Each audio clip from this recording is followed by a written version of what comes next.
오늘 말씀은 자녀에서 아비로라는 제목으로 말씀을 같이 나누려고 합니다. 옆에 우리 지체들에게 한번 선포할까요? 자녀에서 아비로. 자녀에서 아비로. 이미 이 말씀 제목만 들어도 감이 딱 오시죠? 어떤 말씀이구나 이해는 되실 거예요. 근데 오늘 말씀을 풀으면서 하나님께서 여러분에게 실질적으로 도전하시고 또 내가 처해 있는 상황들을 하나님께서 직면하게 하시고 또 새로운 단계로 나아가고자 하는 갈망을 부으실 줄 믿습니다. 저는 그 코로나 기간 동안에 우리 교회가 되게 큰 시련을 당했거든요. 여러분 하늘소망교회도 마찬가지였죠. 참 힘든 시간을 겪으면서 참 많은 에피소드들이 많아요. 저 같은 경우는 우리 교회에서 제 이름을 주보에 내질 않고 이름을 바꿔서 썼어요. 그래서 제 그 예명이 영어명이 존이에요. 존. 한국어로 하면 요한. 그래서 존 리예요. 제가 패스터 존 리. 그래서 존이 원래 스펠링이 뭔지 아세요? J-O-H-N. 그거를 소리 나는 대로 스펠링대로 읽으면 어떻게 되죠? 조훈. 그걸 붙이면 좋은 목사님 이렇게 되는 거예요. 웃자고 한 얘기인데 왜 이렇게 재미가 없지? 스펠링대로 읽으면 뭐라고요? 좋은 목사님. 그래서 제가 조언을 좋아해요. 그래서 요한이라는 이름으로 제가 한동안 예명을 썼는데 이제는 그럴 필요는 없지만 저는 요한 사도를 특별히 좋아하는 것은 요한 사도가 갖고 있는 그런 마지막 시대의 대표 주자, 남은 주자로서 그가 갖고 있었던 하나님의 특별한 부르심이 저는 되게 그 도전이 되고 또 귀하다고 여겨져요. 그러니까 어떻게 보면 요한 사도는 많은 제자들이 다 죽고 이제 홀로 살아남았잖아요, 그죠? AD 49년에 글라디우스 황제가 로마의 핍박이 로마로부터 오면서 유대인들이 많이 죽었어요. 많이 죽고 추방을 당하고 재산도 빼앗기고 많은 고난을 통과하고 또 AD 64년에 네로 황제가 어마어마한 박해를 그죠? 가하면서 교회가 뿔뿔이 흩어지고 유대인들이 고난을 당했어요. 그리고 이제 마지막에 가면 도미티안이라는 어마무시한 황제가 나타나서 끝판왕이죠. 거의 이 교회들을 초토화시킬 만큼 많은 일을 겪으면서 야고보도 죽고 베드로도 순교당하고 바울도 죽고 다 죽고 이제 요한 사도만 끝까지 살아남아서 90살까지 살다가 죽는 거예요. 다른 제자는 다 순교하고. 그러니까 한번 여러분 요한이라 한번 생각해 보세요. 나와 함께 신앙생활하던 옆에 있는 지체가 죽었어. 나와 함께 이렇게 막 열심히 찬양하고 열심히 기도하고 열심히 선교하고 사역하던 지체들이 다 죽고 나만 혼자 살아남은 거야. 여러분 같으면 어떻겠어요? 옆 사람 한번 보세요. 그 친구가 나와 이렇게 함께하는 친구가 먼저 죽었다. 여러분 같으면 어떠시겠어요? 외롭지 않겠어요? 외롭고 두렵고 그죠? 무섭고 심지어 밤모섬에 유배돼서 그죠? 그 고난의 시간들 1년 6개월을 거기 있었는데 그런 시간들을 통과하면서 요한 사도가 얼마나 큰 어려움에 직면했을까. 마치 마지막 경주를 뛰고 있는 라스트 러너처럼 자기가 그 사명을 완수하지 않으면 안 될 것 같은 긴박한 상황이 있는 거예요. 내가 그동안 예수님으로부터 받았던 것들, 내가 이 공동체로부터 받았던 것들을 누군가에게 전수해 주지 않으면 이 공동체가 와해될 수도 있고 무너질 수밖에 없는 이런 위기 상황에서 얼마나 하나님을 붙들고 간절히 사모했을까. 여러분 지금 시대가요. 여러분 다음 뭔가 또 다른 소망이 있다. 또 다른 기대가 있다. 그렇게 생각할 수 있는 그런 시대가 아니에요. 여러분도 아시지만 깨어서 기도하니까 아시겠지만 세계가 돌아가는 걸 보세요. 상황이 급변하는 걸 보세요. 요동치고 바뀌는 이런 시대. 여기 보세요. 시대를 보면 여러분에게서 다음이 있다. 또 다른 뭔가 기회가 있다. 이렇게 생각할 수 없을 만큼 라스트 찬스예요. 지금이 마지막 기회예요. 그렇죠? 그런 면에서 여러분들은 이 요한 사도가 처해 있는 이 긴박한 상황과 그가 어떤 마음을 갖고 있었는지를 여러분들이 그대로 받아들이면 여러분들이 마지막 시대를 준비할 수 있는 하나님의 사람들로 세워질 줄 믿습니다. 그래서 저는 요한 사도가 갖고 있는 이 기름 부심이 남은 자들에게 꼭 필요한 기름 부심이 아닌가 싶어요. 이 요한 공동체가 처해 있는 그때 당시의 위기들을 보면 너무나 저희가 이 요한 사도의 글을 보면 되게 부드럽잖아요. 사랑해야 된다, 교제해야 된다, 또 뭐라 해야 되죠? 그런 어떤 되게 부드럽고 나이스하고 친밀하고 그러한 얘기들을 하고 있기 때문에 아우 좋은 얘기야. 사람이 사랑이시래. 좋은 얘기야. 용서해야지. 좋은 얘기야. 그렇게 생각할지 모르지만 그가 처해 있는 상황에서 이런 얘기들을 한다는 것은 단지 그런 간단한 의미가 아닌 거예요. 마지막 시대 고난이 휩쓸고 가고 동역자들이 다 죽고 혼자 남아있는 이 시기 속에서 그가 마지막 유언처럼 강조하고 싶었던 것들이 우리에게는 어마어마한 중요한 의미가 있는데 이거를 우리가 그냥 생각으로만 보면 사랑해야지, 교제해야지 이렇게 단순하게 우리가 받아들인단 말이에요. 그렇지 않고 요한 사도가 이 말씀을 전하는 모든 초점들을 바라보면 여러분이 마지막 시대의 교회의 모습들을 예측할 수가 있고 그 교회의 모습을 비춰서 우리가 그럼 깨워서 참 교회, 남은 자의 교회라면 무엇을 준비하고 어떤 부분을 놓치지 말아야 될지 하나님이 여러분에게 말씀하실 거예요. 아멘. 저는 이런 부분을 여러분이 도전하고 싶었어요. 아멘이죠? 그러니까 요한 사도는 부드러운 듯 하면서도 그 선포가 강력해요. 왜 강력하냐면 마치 이런 거죠. 저도 뭐 빛과 어둠이라는 것이 있지만 이렇게 빛이 있잖아요. 빛이 있으면 빛에 반대되는 어둠이 있어요. 그죠? 요한 사도는 빛과 어둠에 대해서 정말 많은 얘기를 합니다. 요한복음에도 마찬가지고 세상이 참빛으로 왔고 나는 빛이고 이런 말씀들을 예수님 쭉 했던 것들을 듣고 그대로 쓴단 말이에요. 그런데 이 빛이 여러분이 생각할 때 자, 빛과 어둠이 섞이는 그런 교집합 부분이 있을까요? 없을까요? 있어 보이죠? 있어 보이잖아요. 여긴 빛이고 여긴 어둠인데 중간은 빛과 어둠이 섞여 있는 것처럼 보이죠? 근데 우리 눈이 그렇게 보일 뿐이지 실제로는 빛이면 빛이고 어둠이면 어둠이에요. 그죠? 실제로는 빛과 어둠 두 가지밖에 없어요. 근데 우리가 생각할 때는 여기는 좀 빛과 어둠이 섞여 있는 것 같아. 이렇게 속는 거야. 그래서 요한 사도는 하나님은 빛인데 그분을 만나려면 빛에 거해야 되고 빛에 있는 사람이 하나님 만나는 거야. 이런 얘기를 하는데 이 시대 마지막 시대의 성도들은 어둠과 빛이 섞여 있어도 하나님 만날 수 있어. 내가 이렇게 어둠과 빛이 섞인 곳에 있는 것도 가능한 거야. 이렇게 오랫동안 우리를 속여왔어요. 이게 누가 한 거예요? 사단이 한 거예요. 원수들이. 특별히 종교의 영이 카톨릭이 그죠?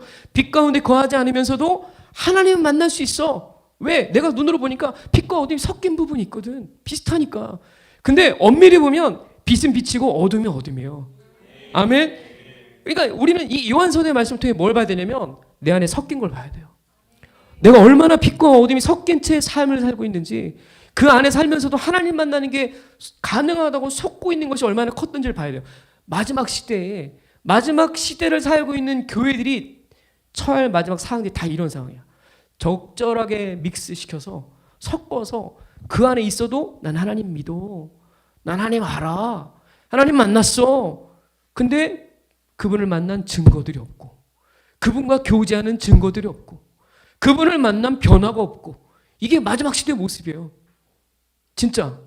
이 시대 교회들을 보세요. 예수 믿어. 근데 예수 믿는데 증거가 없어. 교회 다니는데 변화가 없어. 하나님 만났어. 알긴 알지만 만난 증거가 없어. 이게 우리 마지막 시대의 요한 공동체가 처해 있는 모습이 지금 이 시대와 똑같아요. 그죠? 그렇죠? 오늘 우리 이런 것들이 깊이 회개돼야 돼요. 자, 오늘 요한 사도는요. 그래서 빛과 어둠이라는 이 이미지를 쓰지만 이게 되게 약한 것 같지만 너무나 강력한 거야. 절대로 섞일 수 없는 것처럼 빛과 어둠의 분리가 명확한 엄청난 강력한 파워를 갖고 있는 거예요.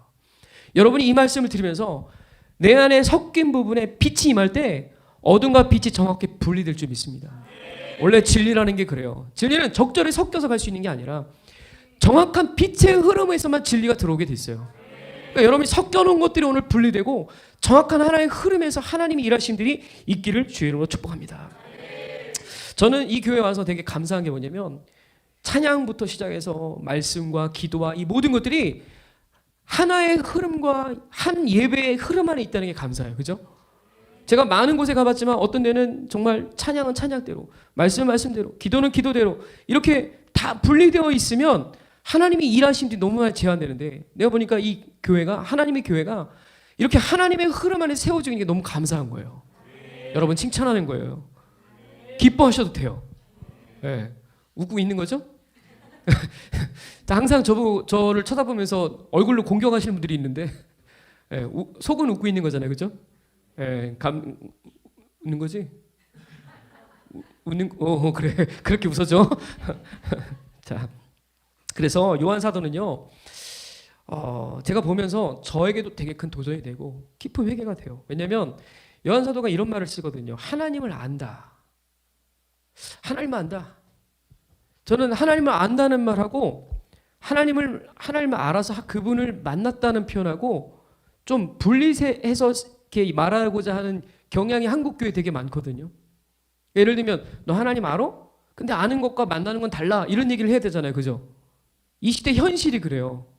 그렇죠? 하나님 알지? 아니 목사님 말고 내가 목사님한테 반말 안 하죠. 하나님 알지? 맞아요. 잘못하면 하나님 알지, 그지? 근데 하나님 아는 것과 하나님 만나는 거를 우리 이 시대 사는 사람들 다 나눠서 생각해요. 근데 초대교회는요, 하나님을 안다 그러면 하나님 만나는 것 같은 거야. 이게 무슨 얘기인지 알아요? 우리가 그동안 이 가톨릭에 속은 것들이, 이 종교형에 속은 것들이 하나님 알아. 근데 하나님 만나는 건 별개야. 이게 다 분리시켜 놨단 말이에요. 그래서 여러분도 신앙생활 하지만, 그죠? 많은 것을 알아야 될 것 같아. 근데 알긴 알지만 그분을 만났다라고 얘기하는 것이 약간 좀 껄쩍지근한 이런 상황들이 이 현대 교회들의 모습이란 말이에요. 이게 요한 공동체가 처해 있는 마지막 시대 모습이에요. 여러분, 이 시대 똑같아요. 하나님 아는 사람 되게 많아요. 하나님 안다고 말하는 사람 무지 많아요. 근데 하나님 만나고 그분과 교제하고 그분을 믿는 것들과는 분리돼서 사는 사람들도 너무 많아요. 여러분들이 오늘 이 말씀을 들으면서 내가 하나님을 안다 그러면 하나님을 만난 것과 같다는 것이 다시 한번 맞아져요. 이게 통합이 돼야 돼요. 아멘. 그래서 이 분리됐던 모든 종교의 이 칩들이 빠져나가는 그런 은혜가 우리 모두에게 있을 줄 믿습니다. 그러니까 그걸 우리가 염두에 두고 들어야 돼요. 그러니까 하나님을 안다 그러는 것은 요한사도가 안다는 얘기는 다 만났다는 얘기구나. 이렇게 바꿔서 읽으면 돼요. 해석을 그렇게 하면 돼. 그러니까 그의 계명을 지키면 그를 안다고 말할 수 있다. 이런 표현들도 뭐냐면 그의 계명을 지키면 그분을 만났구나. 이렇게 해석하면 되는 거야. 아멘. 또 그분을 안다고 하면서 그분의 뜻대로 살지 않으면 너희 안에 그분 진리가 없다. 이런 얘기도 무슨 얘기냐면 그렇구나. 내가 그분을 만났으면 나는 그분의 계명을 지키는 거구나. 이게 동일하다는 것을 우리는 인식을 해야 돼요.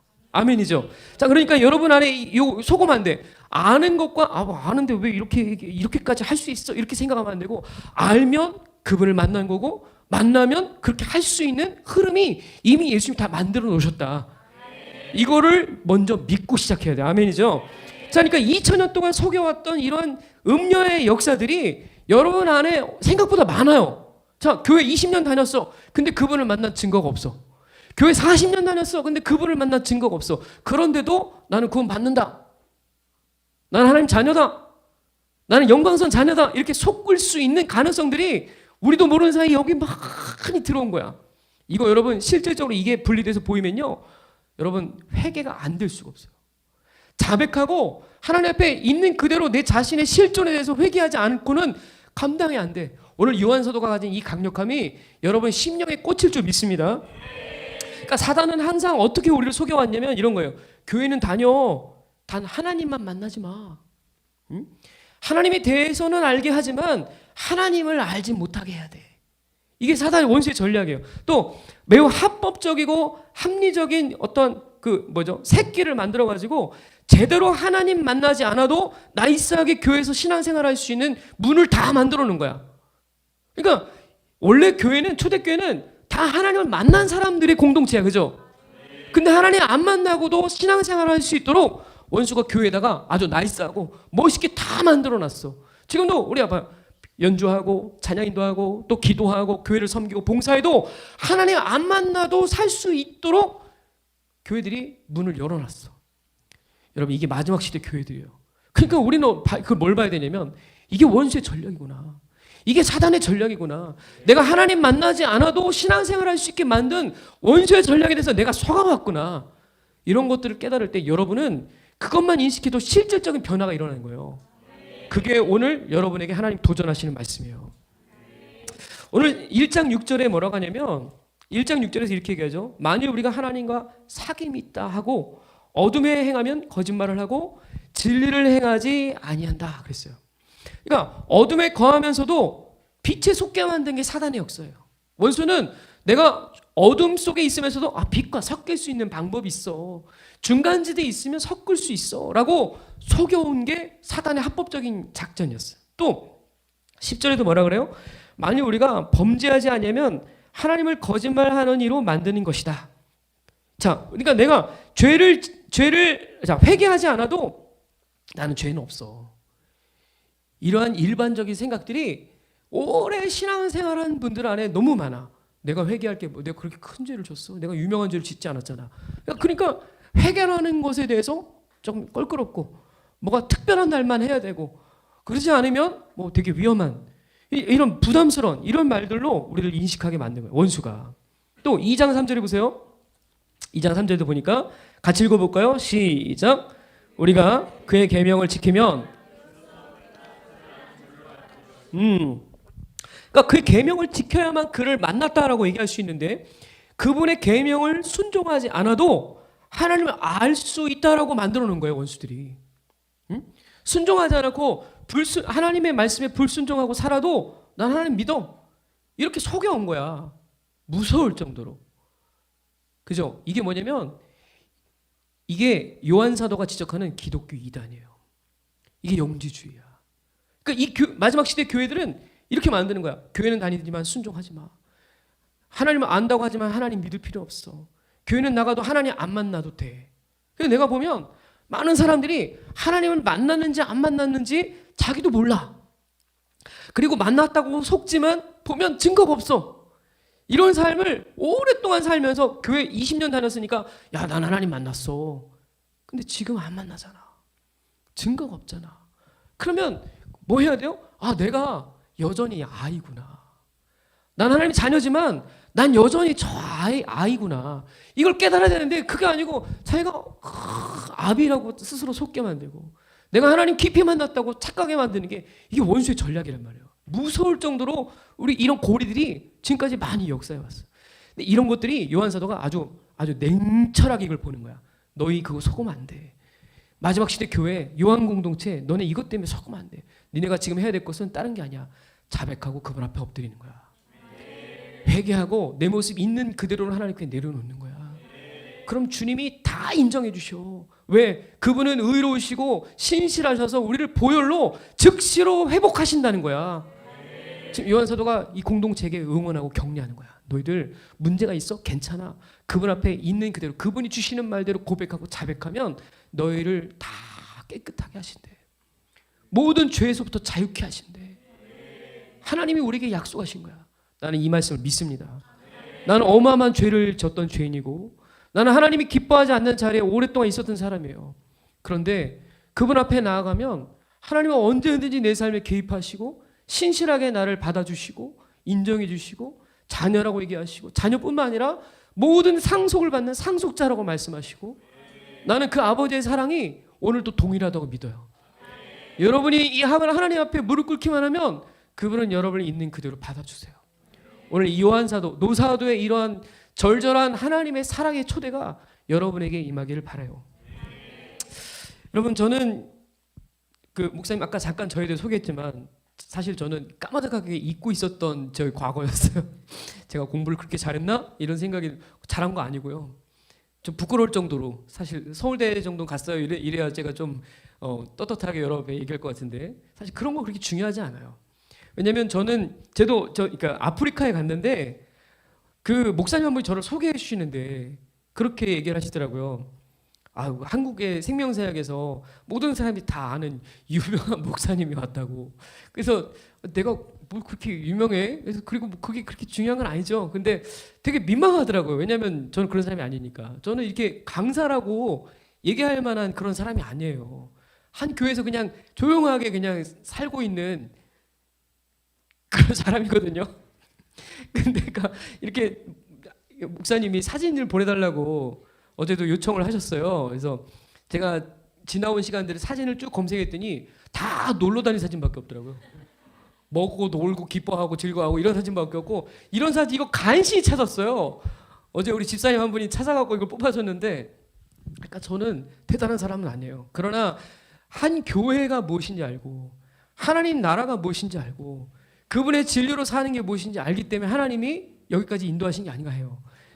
여러분들에게 있어서 목사님이 얘기하는 거에 대해서 막 부담 갖고 목사님 대단한가 보다 이렇게 생각하시지 말고 하나님의 진리가 그렇다면 여러분의 동일한 기준으로 동일한 은혜로 그렇게 임하기를 바랍니다.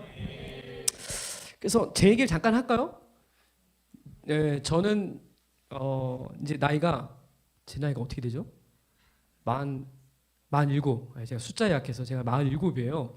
왜? 근데 여기 되게 비 오니까 누워서 해도 되나요? 제가 47이거든요. 47인데 자 아이가 셋이에요. 이제 오늘 첫째가 수요예배 찬양인도 한다고 아침부터 막 아우라를 풍기더라고요. 나 찬양인도인데 내 말 좀 잘 들어줘 막 이러면서 자기 저 곡도 뽑아야 되고 연락도 해야 되는데 핸드폰도 없으니까 아빠 연락 좀 해줘 그런데 우리가 지금 너무 바빠가지고 나중에 얘기하자 그랬더니 약간 좀 뿔이 났어요. 그래놓고 왔는데 잘하고 있는지 모르지만 아마 잘 했을 것 같아요. 아이가 셋인데 첫째는 아들이고 둘째 셋째는 딸이에요. 진주 보배 이렇게 되거든요. 그래서 보석 시리즈로 이름을 지었어요. 그리고 제가 이렇게 교회 와서 보니까 우리 로이가 태어났을 때는 이제 하나였는데 벌써 노아가 태어났잖아요. 보면서 너무 예쁘고 너무 착하고 순수하더라고. 깨끗하잖아요. 그러니까 제가 이렇게 같이 식사하는데도 울지를 않는 거예요. 아니 어떻게 저런 천사가 이렇게 저렇게 효녀야. 너무 보기 좋고 귀하잖아요. 그죠? 그래서 제가 아쉬운 게 있다면 아이를 더 낳았어야 되는데 끄떡끄떡 해주시네요. 제가 아이를 더 낳았어야 되는데 이런 생각이 셋을 낳는데도 한 2명 정도 더 낳았으면 좋았겠다 이런 생각을 하게 돼요. 그래서 제가 우리 청년들한테 뭐라고 하냐면 청년들 중고등부 애들한테 다 서약하라고 그랬어요. 니네는 최대한 빨리 결혼해서 아이를 5명에서 10명까지 낳자. 그래서 아멘 했어 애들이. 아멘 했어. 그래서 저는 우리 교회에 아동부의 부흥을 꿈꾸면서 청년들한테 5명 내지 10명을 낳는 걸로 무조건 우리 교회는 무조건 낳는다. 그래서 제가 이제 결혼을 앞둔 우리 예찬이 아까 예찬 도사님 에도 제가 얘기했어요. 결혼 일찍 하니까 아이를 많이 낳으라고. 그죠? 몇 명 낳으실 거예요? 주신 만큼? 할렐루야. 고개를 돌렸어요. 우리 목사님도 하나님께서 자녀의 복을 주시고 그죠? 아멘. 많이 낳아야 돼요. 제가 원래 결혼할 때 서약을 했는데 5명 낳으라고 목사님이 강조를 하시고 사인을 받으셨거든요.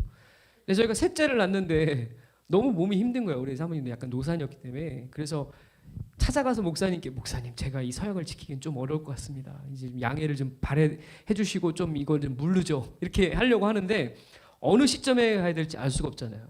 그래서 목사님 제일 기분 좋을 때 찾아가자. 언제일 것 같아요? 맛있는 거 드실 때. 그래서 맛있는 거 드실 때 김민호 목사님 찾아가서 목사님 저희가 이제 셋째까지 했는데 이 정도 하면 충분히 한 것 같아요. 그래? 알았어. 걔가 그 이후로 종료하고 셋째에서 이렇게 마감을 한 거죠. 지혜가 있어야 돼요, 여러분. 눈치를 잘 봐야 됩니다. 그래서 왜 이런 얘기 할까요? 재밌어서 여러분들이 많이 낳았으면 좋겠어요. 우리 청년들 많잖아요. 우리 청년들 결혼하면 다 5명 이상 낳는 거죠? 아멘? 나는 이걸 무조건 강조합니다. 5명. 여러분이 낳으면 걱정하지 마세요. 교회에서 다 키워줍니다. 그죠, 목사님? 교회에서 다 키워줘요. 공동체가 함께 키우는 거잖아요. 우리 교회 지금 공동체가 함께 키우거든요. 지금 말라기가 우리가 3년 차인데 아이들이 자기 자녀만 가정의 부모님들이 자기 자녀만 케어하는 게 아니라 이제는 모든 자녀를 다 케어할 수밖에 없는 상황이 됐어요. 거의 공동 육아예요, 그죠? 밥도 같이 해서 먹이고 같이 돌봐줘야 되고 같이 기도해줘야 되고 이게 하나님의 교회가 이제 시간이 지나면 부족국가처럼 되는 거예요. 여러분의 공동체가 결혼을 많이 하시고 빨리 자녀를 낳아서 교회가 부흥 되기를 축복합니다. 부모님들 다 아멘 했으니까. 이거 녹음되죠? 네. 찍으면 다 나와요. 자, 그래서 이 요한사도는요, 저는 요한사도가 갖고 있는 이러한 기름 부심이 여러분에게 흘러갈 때 새로운 하나님과의 어떤 지평들이 열리는 시간이 될 줄 믿습니다. 요한사도는 신약 시대에서 마지막 주제잖아요. 성경에 마지막 등장한 사람이잖아요. 계시록으로. 구약에서는 말라기가 마지막 주자예요.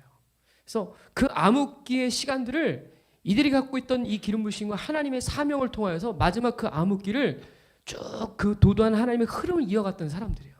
그러니까 저는 마지막 주자라는 말을 좋아하거든요.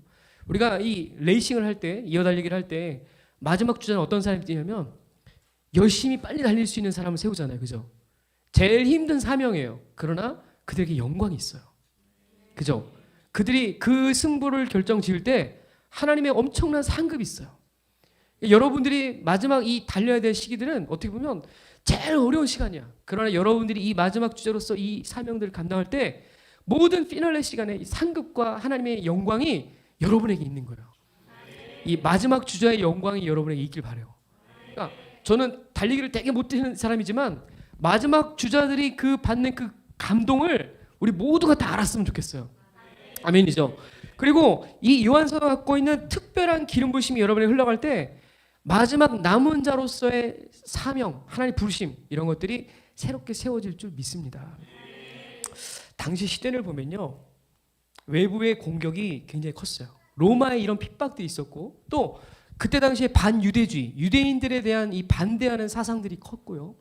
또 그 교회에 대해서 핍박도 굉장히 있었고, 바벨론이라는 어떠한 어마어마한 문화적인 그런 공격들, 로마가 갖고 있는 그 전 세계의 모든 것들을 장악한 로마의 어떠한 주도적인 문화들이 교회와 이스라엘에게 굉장히 영향력을 미치는 이런 시간들이 있었어요. 내부적으로는 영지주의, 기독교 이단이죠. 아까 얘기했던 이 영지주의, 또 이세벨, 적그리스도 이런 것들이 막 일어나고 있던 시기예요. 그러니까 내외적으로 어마어마한 싸움을 겪어야 됐어요. 교회가요, 외부와만 싸울 때는 그렇게 어렵지 않아요. 근데 교회 안에 역사하는 원수들과 싸울 때는 그 싸움이 치열할 정도예요. 내부 외부에 싸우고 있는 이 요한 사도는 이러한 마지막 위기의 순간에 저 같으면 이랬을 거예요. 야, 영주 전쟁에 막 너 나가서 막 지지 마, 막 이럴 텐데 지금 요한 사도가 뭘 강조하냐면 하나님과 교제하라, 하나님을 만나라. 아니 이거밖에 할 얘기가 없어. 이거보다 더 좋은 얘기 얼마나 많아요, 그죠? 똘똘 뭉쳐서 힘을 내라 이럴 수 있잖아요. 근데 하나님을 일단 만나야 돼. 이렇게 어려운 시기일수록 그분과 교제해야 돼.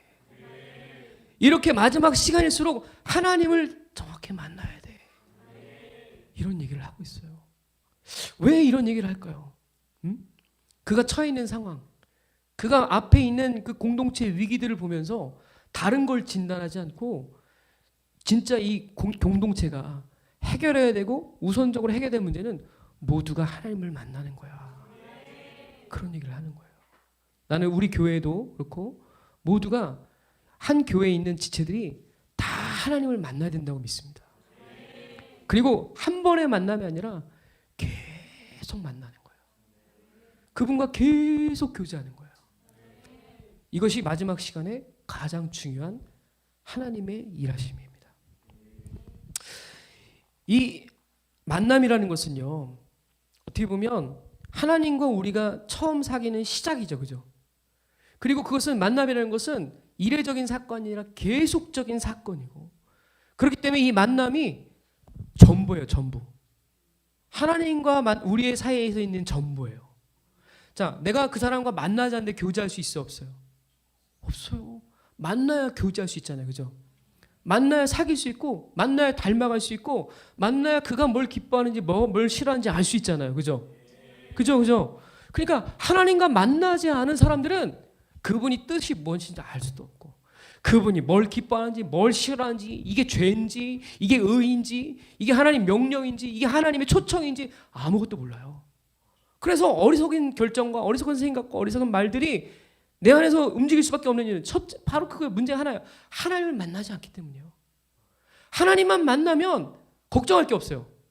제가 신앙생활하는 사람 많은 사람 봤거든요. 어떤 상황에 있고 처음 교회 다녔고 뭐가 문제가 됐고 그래도 하나님 만난 사람은 걱정할 필요가 없어요.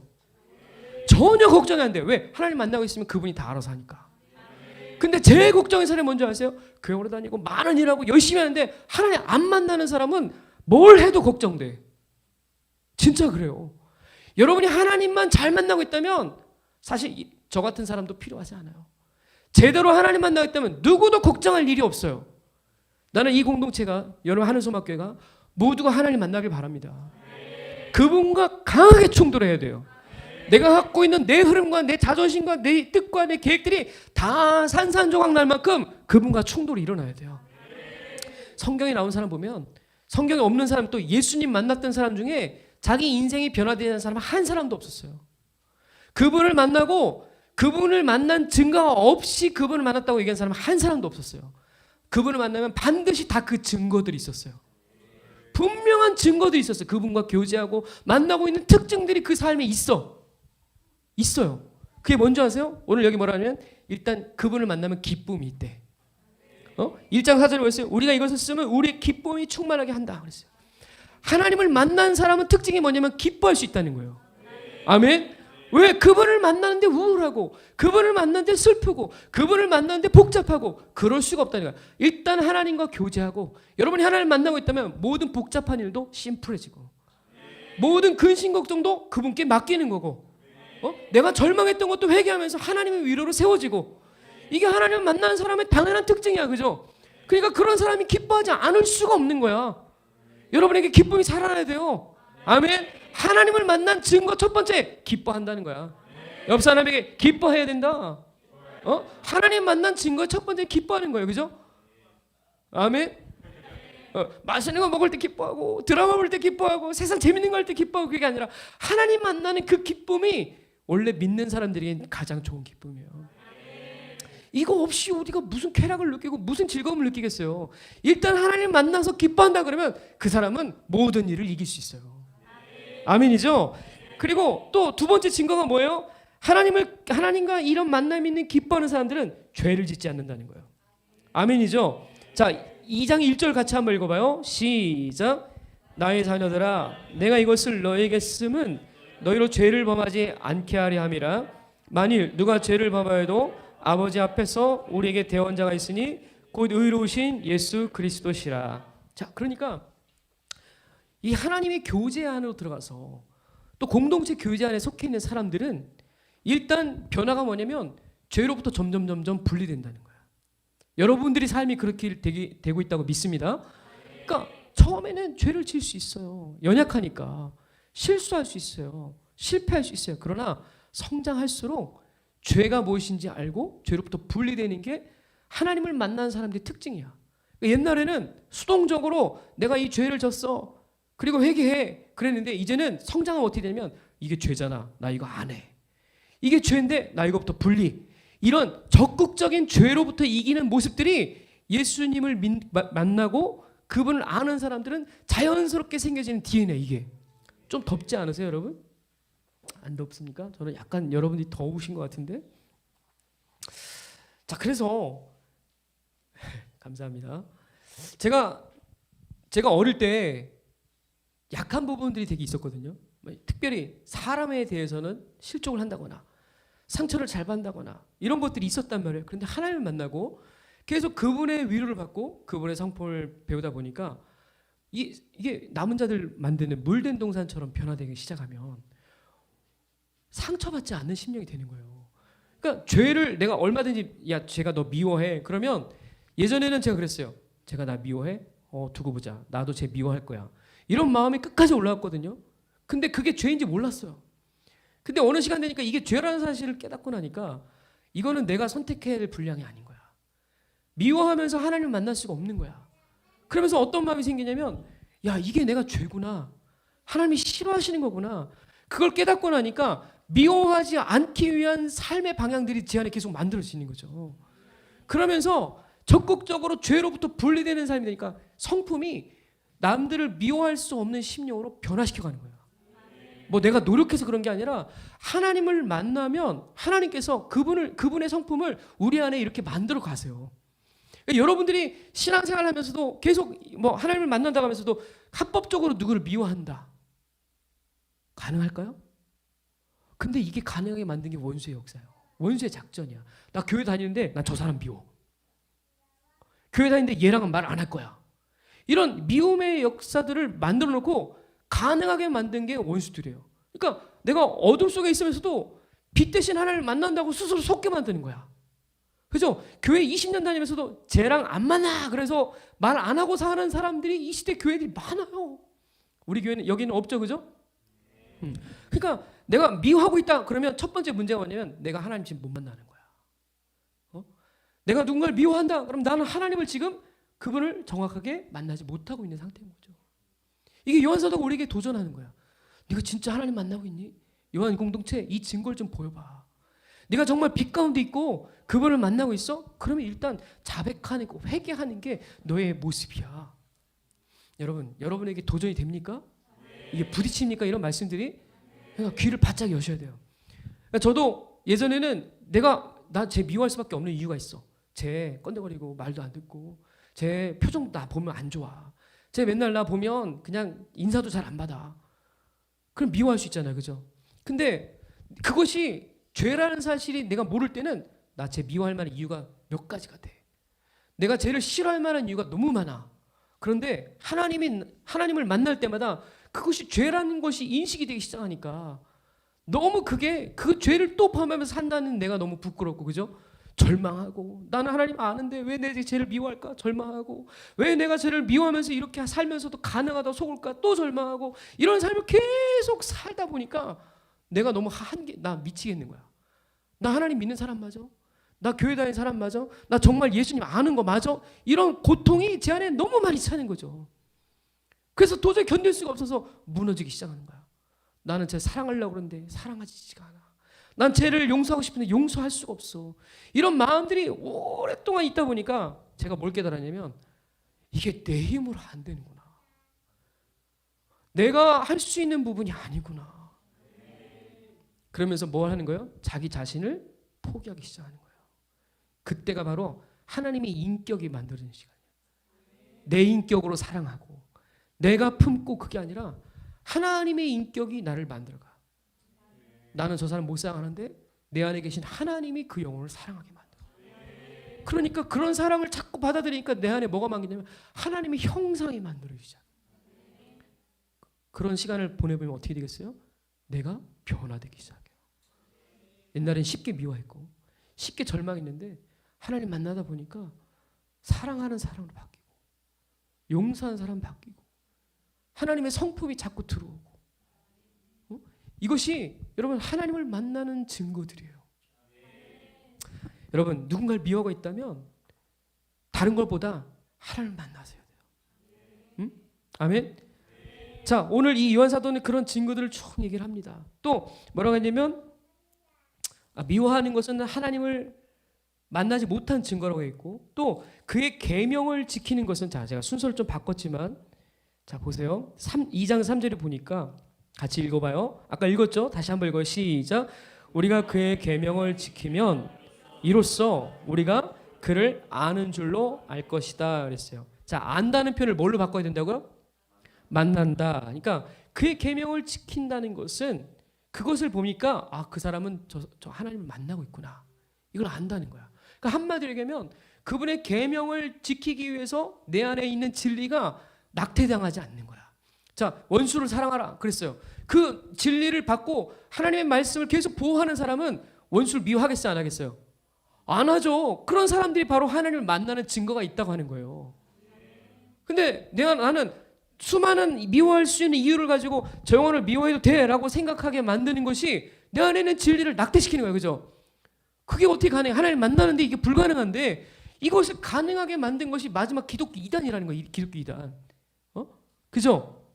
그러니까 여러분 생각해 보면 내가 얼마나 많은 하나님의 말씀의 실패, 하나님의 말씀의 낙태가 나도 모르는 사이에 너무 많이 일어나고 있는 거예요. 왜? 내가 이것이 가능하게 만들었다는 이 원수의 전략에 우리가 살면서 그걸 분별을 못했거든 그동안. 이게 뭔지를 몰랐거든. 근데 이제 영이 열리고 하나님의 진리가 내 안에 그대로 그 빛이 장렬하기 시작하니까 이게 죄구나. 이게 하나님이 싫어하는 거구나. 내가 하나님을 마음을 또 아프겠구나. 그걸 깨닫기 시작하면서 하나님의 바른 진리가 내 안에 오니까 나는 이제 이 말씀을 지킬 거야. 나는 이 말씀을 사수할 거야. 이러한 적극적인 하나님과 사는 모습들이 여러분의 삶의 증거로 드러나는 거예요. 멋있는 거예요. 그런 사람들은 멋있어요. 미워할 수 있는데 미워하지 않아. 절망할 수 있는데 절망하지 않아. 근심 걱정할 수 있는데 자유해. 무엇이든지 자기가 해야 된다고 착각하지 않아. 자기가 할수록 절망해하고 자기가 할수록 넘어지고 자기가 할수록 실패하는 것들을 충분히 훈련받았어. 그러니까 이제 더 이상 자기가 하지 않아. 내 안에 계신 그분이 하도록 그분께 주권을 맡기는 거야.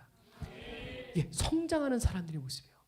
그러니까 아이 때는 하는 게 뭐냐면 늘 죄를 깨닫는 것밖에 없어.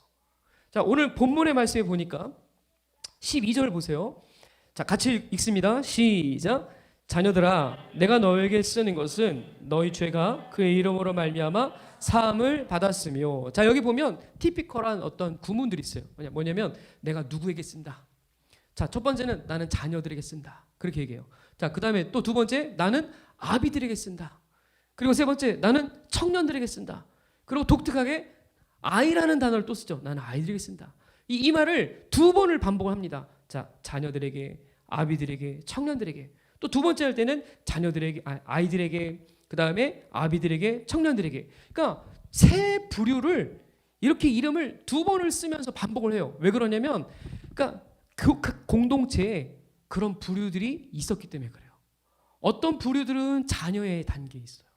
그러니까 자녀들에게 그 메시지를 써줘야 돼. 어떤 사람들은 청년의 단계에 있어요. 그러니까 청년들에게 그 메시지를 주는 거야. 아비들의 단계에 있는 사람이 있어요. 그럼 아비들에게 그 메시지를 줘야 돼. 자, 아비들에게 자녀에게 할 말을 주면 어울리잖아요. 그죠? 그래, 안 그래요? 예를 들면 나처럼 자녀를 키우는 부모들과 대화하는 것과 결혼을 하지 않은 청년들과 대화하는 건 좀 달라요. 그죠? 마찬가지로 요한 사도가 한 공동체를 바라보니까 이 사람에게는 이 아비의 메시지가 필요해. 이 사람에게는 청년들의 메시지가 필요해. 이 사람에게는 자녀의 메시지가 필요해. 이것들을 요한 사도가 아주 날카롭게 본 거예요. 이 공동체에도 분명히 있겠죠. 그죠? 그래서 자녀들에게 필요한 말씀들이 선포되고 또 어떤 아비들에게 필요한 말씀이 있고 청년들에게 필요한 말씀이 있는데 이 말씀을 들으면서 여러분이 내가 지금 여기 있구나. 이 사실을 깨달으면 일단 은혜가 있는 거야. 그러니까 여러분 다 아비일 수는 없을 거예요. 그죠?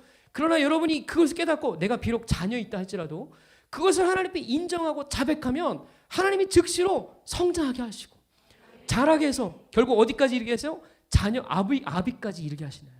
그것을 에베소에 뭐라 했어요? 장성한 분량까지 이르게 한다 그랬어요. 온전한 데까지 이른다 그랬어요. 그죠? 아는 것과 믿는 일이 하나가 되어 그리스도 아는 장성한 분량까지 이르게 한다 그랬어요. 이런 심령들로 우리를 만들어가고자 하는 그분의 고집과 예정이 있는 거죠. 그러니까 여러분이 지금 이 말씀을 들으면서 나도 자녀였는데 난 몰랐구나. 내가 청년이었는데 지금 무엇이 중요하구나. 내가 아비라면 어떤 부분에 초점이 더 있어야 되겠구나. 이런 것들을 진단받고 도전받고 성장하는 그런 말씀들이 여러분에게 주어질 줄 믿습니다. 자, 먼저 자녀들에게 보니까 자녀에게 이렇게 얘기해요. 내가 너희에게 쓰는 것은 너희 죄가 그의 이름으로 말미암아 사함 받았다 그랬어요. 자, 이 자녀라는 표현을요. 그 다음 절에서는 아이라고 쓰거든요. 이게 본문 말씀으로는 원어가 달라요. 그런데 보면은 같은 대상을 얘기합니다. 그러니까 거의 어떤 면에서 이런 거죠. 자, 죄를 인식하는 것과 그 다음에 죄를 통해서 하나님이 누군지 아는 것이 거의 동시적인 사건이에요. 그러니까 아주 어릴 때는 죄 짓고 용서받고 하는 게 끝이야. 근데 나이가 들고 철이 들면 어떻게 돼요? 죄를 지면서 이건 우리 아버지가 싫어해. 이렇게 하면 우리 엄마가 기뻐하지 않아. 이런 걸 깨달아요. 그죠? 그러니까 정말 갓난아이 수준은 맨날 죄 짓고 용서해 주세요. 죄 짓고 용서해 주세요. 맨날 이것만 해. 근데 나이가 들어서 파이디온 아이가 되면 뭐 하냐면 이건 우리 하나님이 싫어하셔. 이건 우리 어머니가 기뻐하지 않아. 그러면서 하나님을 알아가는 거예요. 그래서 자녀와 아이가 약간 구분이 있는 거야. 자, 우리 말씀해 보니까 자녀들에 대해서 첫 번째 얘기하면 뭐에 대해서 얘기하냐면 죄가 그의 이름으로 말미암아 사함 받았다 그랬어요. 여러분, 교회는요, 이렇게 회심한 사람들도 있고 또 치열한 전쟁을 치른 청년들도 있고 이미 굳건하게 서 있는 아비들도 있어요. 이 세 부류들이 다 있지만 가장 중요한 건 아비가 있어요. 아비. 이 아비들이 교회의 대세가 되면 그 교회는요, 힘의 분산을 갖지 않아요. 자, 예를 들면 어떤 말씀이 돼서 선포됐다. 그러면 아비들이 대세가 이런 교회는 그 방향을 향해 힘을 집중할 수 있어요.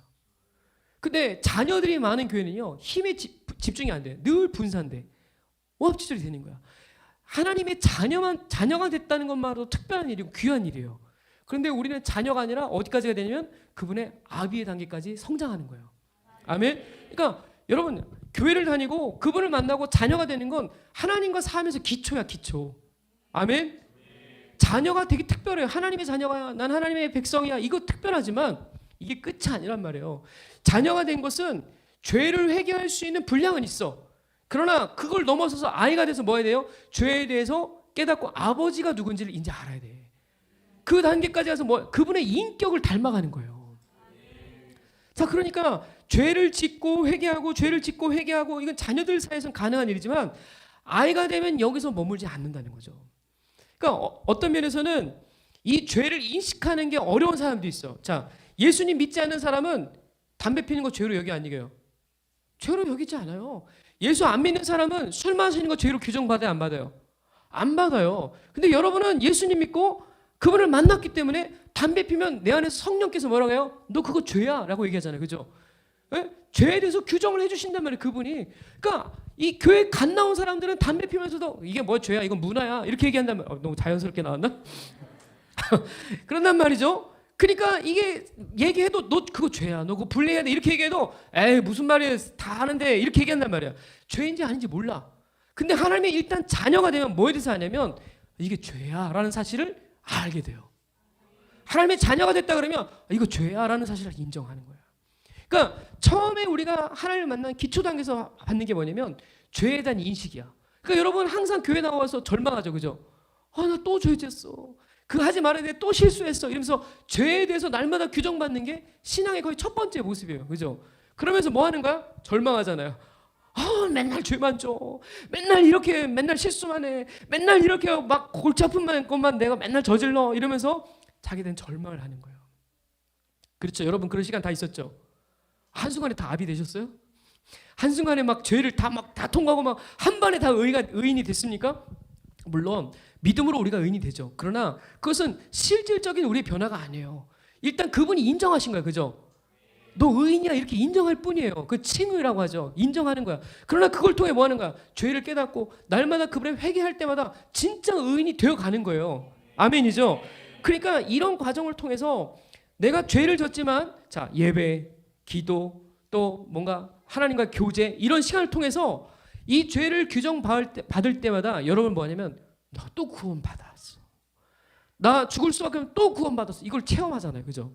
이걸 구원의 패러다임이라고 하는데 이 구원의 패러다임이 반복되면서 여러분은 단지 죄짓고 구원받고 죄짓고 구원받고 이런 게 끝이 아니라 이것을 계속하면서 뭐 하는 거야? 하나님의 인격과 하나님이 기뻐하고 싫어하는 것에 대해서 이제 인식하기 시작해요. 그게 뭐냐면 의에 대해서 인식하는 거야. 내가 이걸 하면 하나님이 기뻐하셔. 그분을 알기 때문에 이제 의에 대해서 반응하기 시작하는 거야. 자, 하나님의 자녀가 돼 교회 첫 다녔을 때는 의에 대해서 반응하는 것이 굉장히 약해요. 죄에 대해서 인정하는 거 엄청 강해. 근데 이제 만나고 그분을 계속 지속적으로 알면서 그분을 알아가기 시작하면 이거 하면 하나님이 기뻐한다는 사실에 반응하기 시작해. 누가 시키지 않았는데 기도해. 왜? 하나님 기뻐하니까. 누가 시키지 않았는데 봉사해. 왜? 하나님이 기뻐하니까. 누가 뭐 하라고 하지 않아도 알아서 그분이 기뻐하는 걸 선택해가. 왜? 그것이 하나님이 기뻐한다는 사실을 알기 때문에. 야, 이것이 바로 아이들이라고 표현한 거예요. 그러니까 이런 과정들이 거의 어떻게 보면 동시적이거나 아니면 순차적이거나 자, 죄를 인식하고 그것이 그냥 일회적인 사건이 아니라 이걸 통해서 뭐 하는 거야? 이제 의의를 깨닫고 하나님의 아버지를 알아가는 데까지 어떤 사람에게는 한 번에 일어날 수도 있어. 한 번에. 그죠? 죄를 졌어. 근데 그 죄가 어마어마하게 하나님 아버지를 아프게 했어. 회개하고 나니까 그분이 누군지 알았어. 이게 한순간에 한 번에 일어날 수도 있고 어떤 사람은 죄만 인정할 뿐인데 시간이 지나서 아주 오랜 세월이 지나서 아버지가 어떤 것을 기뻐하는지 싫어하는지를 나중에 철드는 아이들도 있어요. 그죠? 그렇잖아요? 그러니까 여러분 보세요. 하나님을 일단 내가 담배 피고 술 마시고 죄를 짓고 이 모든 거에 대해서 여러분은 규정을 받고 깨달을 수 있는 것만으로도 은혜예요. 믿지 않는 사람들은 그걸 죄라고 얘기해도 죄라고 인정 안 해요. 근데 하나님을 아는 사람들은 죄라고 하면 그게 죄입니다. 내가 잘못했습니다라고 인정할 수 있는 것만도 여러분의 은혜가 있는 거예요. 그죠? 이게 자녀의 특권이야. 졸려? 졸려? 괜찮아. 자도 돼. 자도 돼. 괜찮아. 자, 그래서 뭐 얘기했죠? 자, 자녀가 된 것만으로 특권이 있다. 아멘? 그러니까 저는 그런 것 같아요. 여러분이 하나님을 만난 것과 만나지 않는 것은 여러분 삶의 이전과 이후로 바뀌어요. 아까 우리 목사님이 서재 목사님께서 그런 간증을 잠깐 해주셨는데 개척 이전의 삶이 하나도 생각이 안 나신다는 거예요. 그런 것 같아요. 하나님을 만난 이후의 삶과 만나기 전의 삶은 완전히 이전과 이후가 달라요. 그죠? 그러니까 여러분이 하나님을 제대로 만났다 그러면 분명한 변곡점이 있어요. 분명히 바뀌는 지점이 있단 말이에요. 이런 것들이 증거가 명확하면 명확할수록 그 사람은 성장과 하나님을 알아가는 것들이 너무나 분명하게 드러나게 돼 있어요. 근데 하나님을 만나지 않고 늘 이렇게 조용하게 일직선으로 가게 되면 어떻게 되는 거예요? 오랜 세월 동안 자녀로만 살아. 맨날 죄 짓고 맨날 용서받고 맨날 죄 짓고 맨날 용서하고 이걸 끊임없이 반복해. 이걸 우리가 묶임이라고 그래요. 묶임. 그죠? 그 묶임에서 벗어나지 못하는 거야. 그러니까 하나님을 알고 그분을 인식하기 시작하면서 아, 이게 내가 묶임이구나. 내가 오랜 세월 동안 내 안에 만들어진 견고한 진이구나. 그걸 깨닫는 즉시 뭐 하는 거야? 이 진에 대한 파쇄 작업이 일어나야 되고, 그죠? 그 묶임이 풀어지기 시작하면서 인격과 인격을 하나님 닮아가면서 말이 변하고 생각이 변하고 삶의 선택이 변하고, 그죠? 이런 것들이 변화된 실질적인 변화들이 일어날 때 여러분은 비로소 하나님의 자녀에서 아이로 이제 올라가기 시작하는 거예요. 그런 사람들이 뭐냐? 인격이 변화된 인격. 하나님을 오랫동안 하셨어도 인격이 변화되지 않는 사람은 수두룩이죠. 말도 세상 말하고 생각도 세상 생각하고, 그죠? 판단도 세상적으로 하고. 그거는 자녀일 땐 가능한 일이야. 그러나 자녀가 돼서 죄를 짓고 용서받지만 하나님을 알아가고 그분을 인격으로 만나기 시작하면 이제 그렇게 끝나지 않아. 여러분의 모든 게 바뀌어. 생각이 바뀌고 말이 바뀌고 판단이 바뀌고 모든 기준이 새롭게 보여지기 시작해. 기준이 뭐야? 하나님이 옳다 하시는 것, 하나님은 의롭다고 하는 것, 여기에 모든 기준을 다 두기 시작하는 거야. 그러니까 예전에는 내가 이런 말을 했던 사람이 변해갖고 다른 말을 해. 옛날에는 사람들 절망시키는 말인데 지금은 변해갖고 하나님의 은혜를 끼치는 말을 해. 이런 인격적인 변화가 아이의 단계에서 일어날 사건들이에요. 여러분들에게 그렇구나. 내가 여전히 세상 말하고 세상 생각하고 세상적으로 판단하고 이 모든 것들을 깨달을 때 뭐 해야 돼요? 하나님 앞에 인정하는 거야. 자백하는 거야. 주님, 난 몰랐는데 실제는 난 자녀였네요. 난 아이였네. 이거를 정직하게 인정하기만 해도 하나님이 그 시간을 통해 뭐하냐? 그분의 인격을 보여주시고 그분의 성상을 보여주시고 그분을 닮아갈 수 있는 또 다른 기회들을 여러분에게 주시는 거예요. 왜냐하면 그분은 신실하고 의로우시기 때문에 무엇이든지 여러분이 구하면 그 즉시로 그분의 보혈의 피가 여러분을 깨끗하게 하셔서 약속하셨기 때문에 자백하고 인정하면 되는 거예요. 그죠? 대부분 제가 보면 우리 교회도 남자분들이 있고 남자아이도 있지만 이 남자아이들은 대부분 특징이 뭐냐면 가오를 잡아요. 막 힘을 내고, 그죠? 웬만해서는 인정 안 하고 눈물을 흘리는 남자는 아니라고 막 이렇게 생각해요. 근데 보세요. 하나님을 만나면 울지 말래도 울게 돼 있어. 하나님 만나면 고집, 자존심 그런 것들 다 버리게 되어 있어요. 하나님 만나지 않기 때문에 이런 것들이 중요하다고 생각하는 거야. 그러나 여러분, 하나님을 만난 사람들은요, 하나님을 빼앗기지 않으려면 그것 때문에 자기 자신을 다 버리게 돼 있는 거예요. 여러분, 이게 하나님 만난 여러분의 그런 아름다운 모습들이 자꾸 여러분의 막 풍성하게 임하기를 축복합니다. 자, 이것을 우리는 그렇게도 얘기합니다. 그러니까 공동체 안에서 제일 문제가 뭐냐면 죄를 지으면서도 죄가 없다고 생각하는 부류들. 어떤 면에서 정직하게 엄밀하게 얘기하면 하나님이 자녀가 아닌지부터 다시 판단해야 돼요. 그죠? 이게 죄라고 규정을 했는데도 그것이 죄인지 모르는 부류들이 있어요. 그러니까 시작을 못한 거 어떻게 보면 하나님을 정확히 못 만난 거죠. 제대로 만났으면 뭐부터 시작하냐면 죄가 무엇인지 정확히 규정받는 거예요. 아멘. 그러니까 이런 공동체 안에 이러한 것들을 자꾸 부정하는 사람이 있다면 진짜 견고하게 하나님 말씀이 그들에게 부딪혀야 됩니다. 계속 인정하고 자백하고 회개하는 하나님의 역사들이 그들에게 일어나야 돼요. 그런 부류들에게는. 그죠? 그래서 이런 과정을 통해서 하나님의 인격을 닮아가면서 그의 실질적인 변화가 일어날 때 뭐가 되냐면 이제 저 밖에 있었던 그들이, 여기서는 요한사도는 너희라고 표현하지만 그들이 이제 누가 되냐면 우리가 되는 거예요. 우리. 아멘. 이 우리가 됐을 때 그 공동체의 강력함은 이제 밖에서 보이는 건 안에서 보는 건 전혀 달라요. 밖에서 볼 때는 니들은 뭐 그렇게 대단한데 이러는데 내가 그 안에 들어오니까 여기가 이런 곳이야? 하면서 하나님의 교회의 영광과 하나님의 교회에 주신 존귀함과 하나님의 교회의 특별한 것들이 다 눈을 뜨는 거거든. 이런 인격적인 변화가요 일어나기 시작하면 그 사람은 말릴 수가 없어요.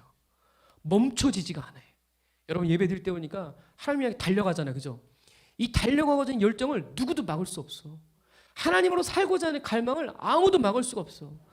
어떤 문화와 어떤 핍박과 어떤 원수의 역사들도 이거를 꺾지 못하는 거야. 이런 하나님의 승리가 남은 자들에게 필요해요. 여러분에게도 필요한 하나님의 은혜인 줄 믿습니다. 자, 그러니까 우리가 혹시라도 내가 이 아이의 단계에서 자녀의 단계에서 너무 오랜 세월 동안 허비한 사람이 있다면 이것을 빠른 시간 내에 만회하시길 바라요.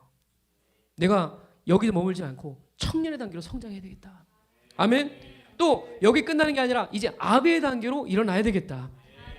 이런 갈망이 여러분에게 부어지길 바랍니다. 도전됩니까? 제가 예전에 되게 못된 사람이었거든요. 그래서 맨날 동생들 괴롭히고 약 올리고 좋은 거 있으면 뺏어오고 맨날 그랬었어요. 아멘 안 해주셔서 감사해요. 그랬었는데 하나님을 만나고 나니까 그 모든 것들이 다 나로 죄로 규정되는 거야. 그전에는 죄라고 규정 안 됐어요. 내가 똑똑하니까, 내가 힘이 있으니까, 내가 잘났으니까 이렇게 생각했단 말이에요. 근데 하나님을 만나고 나니까 그게 다 죄라는 사실이 나중에 규정되는 거예요. 그러니 쌓여놨던 이 죄를 내가 한 번에 맞닥뜨린 날은 어떻게 됐겠어요? 와르르르 무너지는 거야. 내가 쌓아놨던 것들이 한순간에 다 무너지는 거야. 거기서 깊은 절망이 오는 거야. 내가 지금까지 어떻게 사는 거지? 내가 지금까지 뭐 하고 사는 거지? 내가 지금까지 도대체 왜 이렇게 고집 부리며 교만하며 자만하며 살아온 거지? 이게 한순간에 무너지기 시작하는데 주체가 안 되는 거야. 근데 하나님의 은혜죠. 그 시간 속에서 하나님이 나를 만나시고 다시 세워가기 시작하는데 그때부터가 저는 하나님을 인격적으로 만난 시간인 것 같아요. 인격과 인격으로 만난다는 거. 여러분 그분의 말씀이 여러분 안에 이제 꽂히기 시작하는 거야. 옛날에는 귀로 들을 때 아유 뭐 그렇죠 좋은 말씀이네요 은혜가 됐네요 그랬는데 이제 그 내 안에 있는 자아가 도저히 내 힘으로 할 수 없는 한계를 맞이하고 나니까 하나님 말씀이 들으면 다 하나같이 나에게 하는 말씀이야. 나에게 주는 말씀이 되는 거야. 막 이게 막 미치겠는 거야. 왜 하나님은 자꾸 이렇게 나에게 힘들게 하실까? 왜 이렇게 나에게 고통스럽게 하실까? 왜 이렇게 나를 이렇게 뭉개실까? 그런 생각들이 나에게 막 들어와요. 교회 못 다니겠어. 하나님 믿는 거 쉽지 않아. 믿음으로 사는 건 쉬운 일이 아니야. 막 이런 절망이 막 내 안에 찾아오는 거야. 너무 힘든 거야. 막 하나님 욕도 하고 싶고 막 부정하고 떠나고 싶고 왜 우리 아빠는 목사가 돼가지고 나를 이렇게 고통스럽게 하는 건지 막 이런 생각들이 막 내 안에 안 그러셨죠? 할렐루야. 막 올라올 때가 있단 말이죠. 근데 하나님이 오셔서 그분이 갖고 있는 인격으로 나를 설득해 주셔요. 그리고 그 설득 앞에 막 무너지기 시작하는데 그동안 하나님이 아닌 하나님 믿는다고 했는데 하나님이 아닌 내 자아가 내 힘이 스스로의 하나님을 만들고 그 하나님을 막 내가 만들어갔던 거예요. 너무 무서울 정도로 그게 하나님이 되어 있는 거예요. 그러니까 내 안에 있는 그 하나님이 나를 이끌어주고 좋은 거 안 해주면 막 화가 또 나고 내가 바라는 대로 안 되면 막 절망하고 내가 뜻하는 대로 안 되면 막 기분도 나쁘고 막 이런 하나님만 오랫동안 믿고 살아온 거예요. 한 20년 동안. 그러다가 하나님의 말씀이 이제 내 안에서 부딪히면서 와르르 무너지고 그분의 말씀이 내 안에 꽂히기 시작하는데 그때부터 뭐가 보이냐면 말씀이 생명이구나. 태초부터 있는 생명의 말씀에 관하여는 우리가 들은 바요. 눈으로 본 바요. 주목하고 우리 손으로 만진 바다.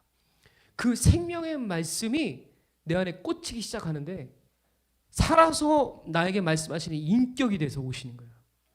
그전에 종이었는데 그전에 글자였는데 그것이 내 안에 살아서 움직이는 내 옆에서 귀에다 대고 말씀하신 하나님. 내 삶에 직접 개입하신 하나님. 내 일거수일투족에 관심을 갖고 계신 하나님이 내 삶에 들어오기 시작하는 거예요. 그분을 만나기 시작하니까 행복해. 기뻐. 죄 짓는 게 힘들어. 미워하는 게 불편해. 내 뜻과 방법으로 사는 게 도저히 가능하지가 않아. 이런 시간들이 내 안에 우리가 6개월 동안 하나님 나라에서 사는 거야. 꿈꾸며 사는 거야. 누가 맨날 보면 넌 왜 이렇게 웃고 다니니? 몰라, 기분이 좋아. 너 무슨 좋은 일이니? 아니, 시험 망쳤어. 아니, 나 오늘 뭐 현배한테 욕 먹었어. 근데 웃고 다니. 친구들이 넌 왜 맨날 기뻐하니? 너 왜 맨날 그렇게 즐겁니? 모르겠어. 그냥 내 안에 기뻐. 하나님을 만난 그 기쁨이 너무 충만해. 그래가지고 천주교 다닌다 이렇게 가톨릭인 친구가 오더니 야, 나도 교회 다니는데 넌 왜 그렇게 기뻐하는 거야? 이유를 좀 알려줘. 그래서 저를 데려가서 햄버거를 사주면서 도대체 비결이 뭐야? 너 왜 맨날 기뻐하니? 뭐 제가 뭐라고 했겠어요? 나도 몰라. 나 모르는데 그냥 기뻐. 그게 정말은 시작인지 몰랐어요. 인격적인 시작인지를. 하나님과 이런 인격적인 만남이 시작되기 전까지는 저 신앙생활 잘한다고 생각했어요. 학생회장, 청년회장, 성가대, 찬양팀, 베이스 기타 연주, 뭐 피아노 연주, 드럼 연주 다 하면서 난 하나님을 만났고 하나님 나를 택했고 하나님 나는 위대한 자녀야. 수많은 생각들을 해왔었어요. 근데 하나님이 인격이신 하나님이 내 안에 부딪지 않을 때까지는 난 너무 잘하고 있다고 스스로 속았어요. 그게 종교형이죠. 어둠 속에 있으면서도 하나님을 알고 있어. 형제를 미워하면서도 하나님 사랑할 수 있어. 이런 생각들이 수도 없이 제 인생을 굴곡지게 만들어요.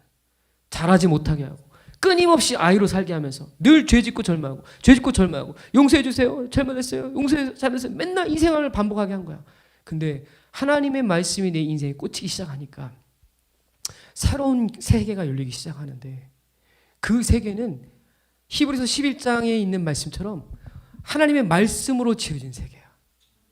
11장 3절의 말씀이 나오죠. 모든 세계가 믿음으로 보니까 하나님의 말씀으로 지었다는 게 보이듯이 그때서야 비로소 모든 세계를 운영하고 통치하는 그분의 말씀의 능력과 말씀의 능력이 내 안에 실질적으로 부딪히게 하는 거야. 태초부터 있는 생명의 말씀. 여러분, 온 인류상에 가장 오래되고 최고의 골동품이 뭔지 아세요? 골동품이라면 미안하지만 작품이 뭔지 아세요? 하나님 말씀이에요. 그거는 우리가 누구도 여러분 가장 오래된 골동품이 얼마나 귀한 가치가 있어요. 그죠?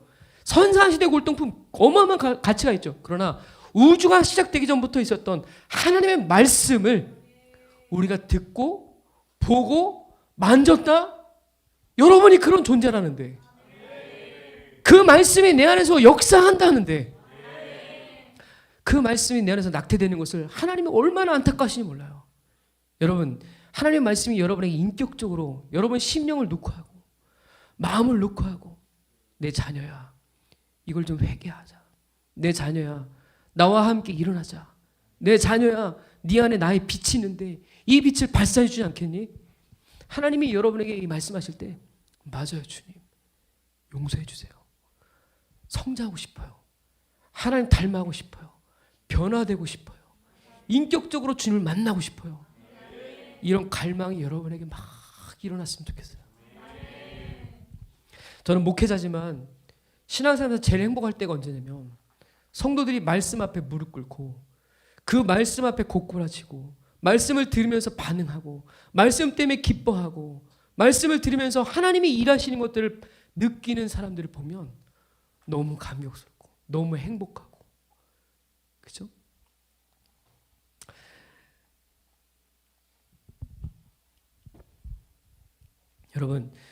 여러분이 하나님을 만난 것은 특별한 은혜예요. 그리고 이런 귀한 교회에 귀한 지체들과 함께 신앙생활하는 건 특별한 은혜예요. 그러나 이것이 끝이 아니라 이제 여러분이 이 아이를 지나서 하나님의 청년회까지 이제 하나님과 씨름할 수 있는 그런 사람들로 성장이 될 줄 믿어요. 이것을 에스겔 47장에는 그 물이 성전에서 나온 문지방에 나온 물이 우리를 채우는 단계에 따라서 우리의 신앙의 정도를 말합니다. 그래서 자녀의 단계는요 발목까지 오는 거예요. 그러니까 발목까지 오면 걷는 건 크게 불편하지 않아요. 그죠? 내가 원하는 대로 방향을 만들고 내가 원하는 속도로 가는 거는 가능해요. 그러니까 신앙의 초기 단계에서는 죄를 지면서 내가 원하는 길로 내가 원하는 방법으로 얼마든지 살 수 있어요. 그죠? 근데 시간이 지나서 그분과 계속 만나면서 물이 차올라가지고 무릎까지 차올라 보세요. 걷는 게 쉽지 않아요. 앞에 마찰이 많아요. 원하는 대로, 원하는 뜻대로 가기가 쉽지 않아요. 그러면서 불편할 수 있어요. 그런데 그걸 통해서 뭐 하는 거예요? 아, 물이 이렇게 흘러가는구나. 이 방향으로 가야 편하네. 그걸 이제 아는 거야. 내 힘과 방법이 아니라 물살을 느끼기 시작해요. 자, 또 이제 청년의 단계 가면 에스겔 40장에는 뭐래요? 허리까지 물이 찬대요. 여러분, 허리까지 물 찬 데서 걸으려면요, 여러분 힘으로 걷기 쉽지 않습니다. 자꾸 자기가 버려져야 돼요. 자기 힘과 자기 계획들이 포기가 돼야 돼요. 그러면 이제 물이 이끄는 대로 따라가는 게 더 편하다는 사실을 알게 돼요. 여러분, 그 워터파크 같은 데 가면 물이 이렇게 한 방향으로 쭉 흐르죠? 근데 이걸 거꾸로 거슬러 간다고 생각해보세요. 이 신앙생활 자녀의 사람들이, 어리석은 사람들이 항상 하나님의 물줄기에 가는 대로 순종하면 가는 게 아니라 내가 원하는 대로 가겠다고 거기를 뚫고 막 나가려고 그래. 그러니까 나중에는 탈진하고 지치는 거예요. 자기 힘이 계속 비워지고 하나님의 인격이 내 안에 들어오기 시작하면 하나님과 순종하며 사는 게 얼마나 편한지 알아. 하나님이 이끄시는 방향대로 사는 것이 내가 잘 갈 수 있는 비결이라는 사실을 깨달아요. 이게 성장하는 사람들의 모습이에요. 그러니까 성장한 사람들은 한 단계 하나님과 만나 더 깊이가 있는 사람들은 자기가 원하는 걸 추구하지 않아. 하나님이 주시는 거에 대해서 순종해. 하나님이 이끄시는 방향을 인정해. 아, 이게 최고예요? 이 길로 가죠. 하나님 원하세요? 이걸 할게요. 이것이 너무나 자연스럽고 편안한 시간들 된다. 또 여러분들이 내가 갖고 있는 뭐 많은 지식, 경험, 알았던 거, 이런 모든 것들도 그 시간에 가면 불편해져요. 여러분, 물살을 걸어갈 때 아무리 많은 좋은 것들을 짊어지고 있어도 그거 갖고는 못 가요. 그죠? 버리고 비워야만 편안하게 갈 수 있는 거예요. 내가 많은 스펙, 많은 뭐 좋은 것들 다 갖고 있어도 물살을 거슬러 갈 때 다 방해물일 뿐이에요. 이런 것들을 짊어지고 가려니까 청년을 갈 수가 없는 거야. 이런 걸 짊어지고 있으니까 여전히 아예에서 방황하는 거야. 그래서 오늘 여기 뭐라 했냐면 세상이나 세상에 있는 것들을 사랑하지 말래. 그 두 가지를 함께 사랑하면 아버지 사랑이 우리 안에 거할 수 없대. 하나님의 사랑을 계속 받아들이고 그분의 인격을 받아들이려면 세상이 주는 것들로부터 자꾸 분리돼야 돼요. 눈에 보이는 세상, 보이지 않는 시스템으로부터 여러분은 진짜 스가랴 5장에 나온 것처럼 하나님만 바라고 하나님만 구하는 진짜 아버지의 사랑을 받을 수 있는 그러한 공동체가 되기를 주님이 원하고 계세요. 나는 하늘소망교회가 진짜 하나님 나라의 소망인 줄 믿어요. 하나님의 응원이 여러분을 향하고 있어요. 너희가 내가 택한 교회야. 내가 기대하는 성도들이야. 하나님의 대세를 이룰 하나님의 군사들이야. 주님이 여러분 응원하고 계세요. 일어나세요. 응? 도전 받으세요. 자, 이 청년들까지 여러분이 흘러가서 자기 힘이 빠지고 하나님의 사는 시간들이 많아지려면 일단 하나님과 만남의 시간들이 더 넓어져야 돼요. 자녀 때는요, 세상에서 그냥 오래 살다가 교회 한 번 와서 하나님 저 왔어요. 이 정도만 해도 하나님이 기쁘다 이렇게 말씀하세요. 근데 아이가 되면 하나님과 오랜 세월을 살면서 그분을 알아가야 돼요. 그죠? 뭐 기도하라 이런 얘기를 하는 게 아니야. 그분을 만나는 분량이 많아야 돼요. 걸으면서도 만나고 생각하면서 만나고 일하면서 만나고 그분을 만나는 분량이 많을수록 여러분 삶에 계속 말씀하시는 하나님이 들어오게 돼 있어요. 이런 분량이 많아질 줄 믿습니다. 자, 그래서 청년들로 이제 성장하게 되면 이제는 악한 자를 이기는 흐름이 생겨요. 자, 13절 같이 읽어봅시다. 2장 13절 시작. 아비들아, 내가 너희에게 쓰는 것은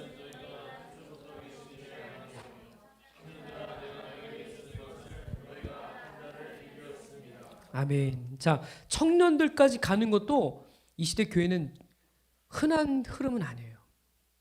대부분 자녀 아니면 아이에서 많이 머물러요. 근데 볼 때 우리들은 생명사역은 또 여러분은 하나님이 이 말씀을 가지고 씨름하게 하고 있잖아요. 그죠? 그것이 바로 청년들인데 이 청년들의 단계에 가면은 싸움이 치열합니다. 그래서 얼마나 치열한지 이 치열한 싸움 때문에도 여러분은 강해야 돼요. 아멘. 그러니까 원수들이 이때 무너뜨리려고 준비하고 있어요. 이때만 딱 되면 주목받는 스타가 되는 거예요. 그 전까지만 해도 뭐 특별한 일을 있어도 그렇게 관심을 두지 않아요. 그런데 이 청년 단계 되면 원수들이 저걸 꺾어야 된다는 사실을 너무나 잘 알아요. 그러니까 여러분이 하나님의 말씀을 지키고 그분의 인격적인 것을 닮아가다 보면 원수들이 여러분 그냥 두지 않죠, 그죠? 난 하나님의 인격을 가지고 사랑하고 그렇게 선택하고 변화되려고 애를 쓰는데 원수가 그냥 두겠어요? 그냥 두지 않아요. 야, 네가 조금 노력해봐야 너 옛 모습 다시 돌아갈 거야. 너 조금만 그렇게 해도 또 옛날 사람 돌아갈 거야. 얼마나 치열한 싸움을 우리에게 들고 오는지 몰라요. 에베소서 뭐라 했어요? 그걸 괴계라고 그래요. 괴계, 그죠? 마귀의 괴계를 대적하게 하여 하나님의 전신 갑주를 입으라고 그랬어요, 그죠? 그러니까 이 괴계가 얼마나 똑똑한 거야. 우리가 뭐가 약한지 제일 잘 알아. 얘는 저것만 건드리면 무너져. 얘는 요것만 치면 넘어져. 그죠? 특별히 우리 부모님들 같은 경우는 자녀만 때리면 부모들이 시달려요. 그죠? 제가 말라게 하다 보니까 그렇더라고요. 우리 아이들을 건드리면 부모님들이 떠요. 이 아이의 연약함들을 하나님이 케어하기 위해서 뭔가를 터치하고 만지면 그 부모님들이 뜨는 거야. 그게 옳은 것이고 정당하고 하나님이 만지시는 시간인 걸 알면서도 자기 안에 상처가 그걸 용납이 안 되는 거야. 이런 것들이 우리 안에 많은 부분에서 치열한 싸움이 오는 거야. 그러니까 잘 가다가도 자녀 한 번 건드리면 난 이게 못 다니겠어요. 이런 소리들이 나오는 거야. 그런 싸움들을 청년 단계에서 원수가 기다리고 있는 거예요. 얼마나 치열하게 싸운지 몰라요. 우리 교회도 오면서 진짜 어마어마한 싸움들을 되게 많이 해왔거든요. 심지어 우리 목사님은 앞에서 이렇게 기도하다가도 영이 떠가지고 마을에 서면 그 접이식 의자 갖고 머리를 내려 치려고 왔던 여자분도 있었어요. 기도하고 있는데 접이식 의자 갖고 야 하면서 머리를 내려치고 우리 목사님이 느낌이 뒤통수가 쇠하더래요. 손을 딱 올렸는데 의자를 잡은 거야. 그 저기 계신 사모님이에요. 그런 일들이 있었어요. 이런 싸움부터 시작해서 또 우리 교회 어머니 한 분이 전도해서 왔는데 동네방네 도망다니면서 나 좀 살려달라고, 나 납치당했다고. 우리가 얼마나 많은 싸움한지 아세요? 진짜 어마어마한 싸움하고 있습니다. 그것뿐인 줄 아십니까? 난리 치면서 코로나 때도 그죠? 그 동네방네 저 뉴스 MBC MBC 나 사실 상처 떨려 그러네. 그 MBC 제가 그랬어요. 그 MBC 때문에 저희 교회가 정말 굉장히 고생했거든요. 그래서 제가 하나님이 MBC 그냥 두시면 안 돼요. 하나님이 MBC를 그냥 두시면 안 돼요. 보복의 속옷을 입고 주님 때려주셔야 그랬더니 얼마 전에 윤석열 대통령하고 MBC하고 크게 부딪혀가지고 그죠? 심각하게 고난을 당했잖아요. 그때 내가 깨달았어요. 하나님이 나를 위로하시는구나. 우리 교회를 위로하시는구나. 야 정말 하나님이요 왜 그런 일을 하시는지 사람들은 모를 거예요, 그죠? 근데 나는 알겠더라고 왜 그러는지. 하나님은 우리 기도를 들으시잖아요, 그죠? 우리 기도를 반드시 응답하시잖아요. 그러니까 여러분 억울할 필요 없어요. 원수들이 우리를 괴롭히고 싸워도 그때는 내 힘으로 싸우는 게 아니라 하나님을 의지하면 돼. 내 안에 계신 그분의 인격을 의지하고 그분을 의지하면 그분이 알아서 싸워주시는 거야. 다윗이 뭐랬어요? 전쟁은 하나님께 속한 거라 했어요. 이 단계에서 청년의 단계에 가서도 내 힘으로 싸우면 맨날 지는 거야. 맨날 박살나는 거야. 근데 이미 아이의 단계에서 아버지를 알았습니다. 그 아버지가 어떤 분인지 알고 그분이 얼마나 강하시고 얼마나 위대하시고 얼마나 능력 있고 얼마나 파워풀한지 그분의 지혜와 그분의 권세로 살면 이긴다는 사실을 안 사람들은 청년 단계에 가서 자기 힘으로 싸울 수가 없어. 내 안에 계신 강한 분인데 왜 내가 싸워? 그분이 싸우는 거지. 그러니까 완전히 뭐는 거야? 허리까지 찬 물에서 자기 힘을 내지 않아. 하나님 당신이 하십시오. 모든 심판과 판단을 그분께 보류하고 그분이 하시도록 맡기는 거야. 이 청년 단계에서 자기 힘으로 싸우면 맨날 쓰러지게 돼 있어요. 이 싸움에서는 내가 할 수 없어. 하나님이 하시도록 무조건 주권을 넘겨드려야 돼요. 그러면 그분은 모든 전쟁을 이기게 하신단 말이에요. 그러니까 우리 스스로 강한 게 아니라 내 안에 있는 그분이 강한 거야. 그래서 오늘 말씀을 했어요. 너희에게 쓴 것은 너희가 강하다고 했지만 이 강한 것은 내가 힘을 내고 내 인격이 강해서가 아니라 내 안에 계신 그분이 강하기 때문에 그런 거야. 왜? 내 안에 있는 그분의 말씀이 강한 말씀이기 때문에 그 말씀으로 우주를 붙들고 있는 말씀이기 때문에 그 말씀으로 천지를 창조하신 것이기 때문에 그 말씀은 태초 이전에 있던 놀라운 말씀이기 때문에 그 말씀을 갖고 있는 그 사람은 강할 수밖에 없는 거죠. 스스로 힘을 내고 스스로 뭔가를 만들고 노력하고 그것이 아니라 내 안에 계신 그분의 말씀과 그분의 영이 강하게 나를 이끌고 가고 있기 때문에 이 싸움에서 넉넉하게 이길 수 있는 승리가 우리에게 있는 거예요. 그래서 골로새서 2장 15절에 그죠? 하나님이 원수들을 무장해제시키고 그들을 구경거리로 삼았다고 말씀하고 있고 누가복음인가? 누가복음 10장 18절에 그죠? 뱀과 정갈을 받은 권세를 교회에게 주셨다고 말씀하고 있고 요한일서 5장 18절이죠. 하나님께 난 자는 그가 하나님이 난 자가 우리를 지키심에 악한 자가 우리를 건드리지 못한다고 했잖아요. 하나님이 우리를 그렇게 위하시고 우리를 보호하시는데 누가 우리를 정죄하고 해하소냐? 누가 우리를 칼과 기근과 적신과 위험으로부터 우리를 고통스럽게 할 것이냐? 아버지께서 우리와 함께 계시고 우리 안에 그분의 사랑이 있는데 누가 우리를 허물 수 있겠냐는 거예요. 여러분, 청년들은 그래서 강한 거야. 나는 여러분들이 하나님의 이 강력함이 여러분 심령에 움직이길 축복합니다. 그분의 말씀이 움직이고 그분의 인격이 움직이고 그분의 삶의 모든 라이프 스타일들이 여러분을 움직여가는 이런 은혜들이 여러분의 충만하길 바랍니다. 이 말씀의 능력을 날마다 체감해 가면서 내 힘으로는 할 수 없는데 내 안에 있는 말씀이 나를 이기게 만들어. 나는 도저히 이거를 할 수 없는데 내 안에 있는 말씀이 이것을 가능하게 만들어. 이 말씀의 능력을 체감한 사람들이 강한 사람이에요. 겉으로는 별로 자존심도 없어 보이고 겉으로는 별거 없어 보이죠. 근데 그 말씀이 순종하게 하는 사람은 어떤 위기라도 하나님이 능히 이기게 하셔. 이 말씀의 구원의 역사를 경험한 사람들은 딱 보면 하나님의 강함이 있어요. 흔들리지 않는 하나님의 요새됨이 있어요. 핍박에 굴하지 않아요. 협박에 무너지지 않아요. 야, 너네 코로나 왔으니까 예배드리지 마. 무슨 말씀이야? 내 안에 있는 말씀이 나를 통치하시는데, 말씀이 나를 이기게 하시는데 누구도 꺾지 못해요. 그죠? 이것이 하나님의 나라의 청년들의 모습이야. 얼마나 치열한지 이 투쟁에서 이길 자들이 별로 많지 않아요. 하나님의 교회, 진짜 남은 자의 교회는 내 안에 있는 말씀을 지키며 그 말씀이 승리하는 데까지 자신을 다 올인하는 거예요. 집중하는 거야. 그래서 이제 이런 시간을 통해서 계속 강해지는 거예요. 믿음이 강해지고 은혜도 강해지고 능력도 강화되고, 그죠? 은사도 강해지고 지혜도 강력해지고 성품도 강력해지고. 옛날에는 어린애 같았고 조금만 하면 상처받고 맨날 무너졌는데 이제 내 안에서 하나님의 인격이 들어오고 하나님의 말씀이 나를 운행하고 그런 사람들은 아무리 찔러도 넘어지지 않아요. 상처받지 않아. 하나님의 인격과 그 말씀이 내 안에서 얼마나 강력하게 흘러가는지 몰라요. 여러분, 그런 사람들은 함부로 건드리면 안 돼. 그런 하나님의 이 청년 단계에 들어간 사람들은 누구도 쉽게 건드리면 안 돼. 아멘? 왜? 그분의 강력함이 움직일 때는 그건 주체할 수가 없기 때문에. 여러분에게 이런 강력함이 움직이는 하나님의 특징들이 있기를 축복합니다. 강력한 하나님의 청년들이 일어나길 축복합니다. 옆에 우리 청년들에게 청년들 일어날지어다. 강하여지길 축복합니다.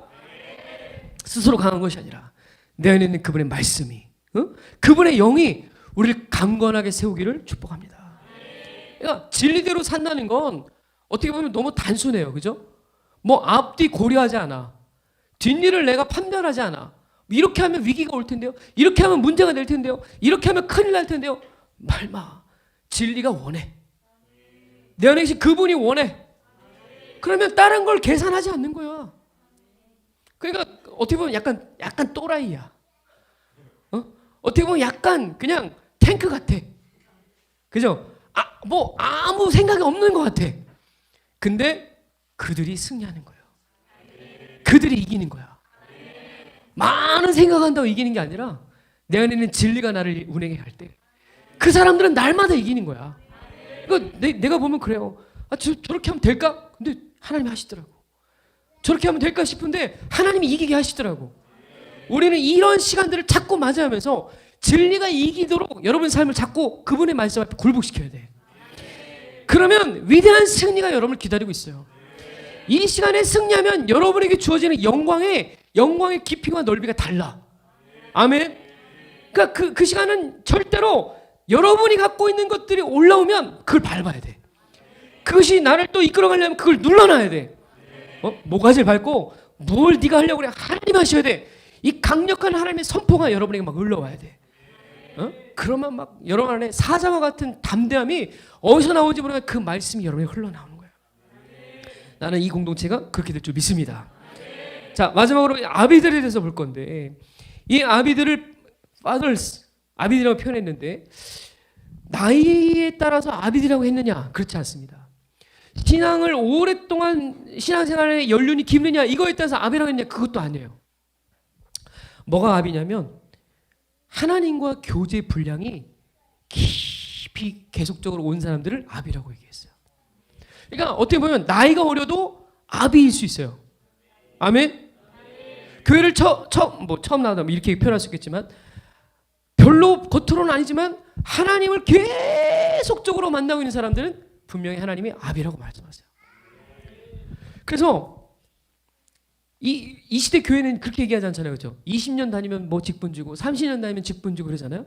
근데 원래 요한 공동체가 본 마지막 공동체의 모습은 그렇게 직분을 주는 게 아니라 지금 이 사람이 하나님과 계속 교제하고 있는가, 계속 빛 가운데로 살고 있는가, 계속 그분과 교제하면서 그분으로 사는 특징들이 일어나고 있는가, 기뻐하느냐, 죄로부터 분리되고 있느냐, 하나님의 인격이 자리 잡고 있느냐, 그분의 말씀 때문에 씨름하고 있느냐, 응?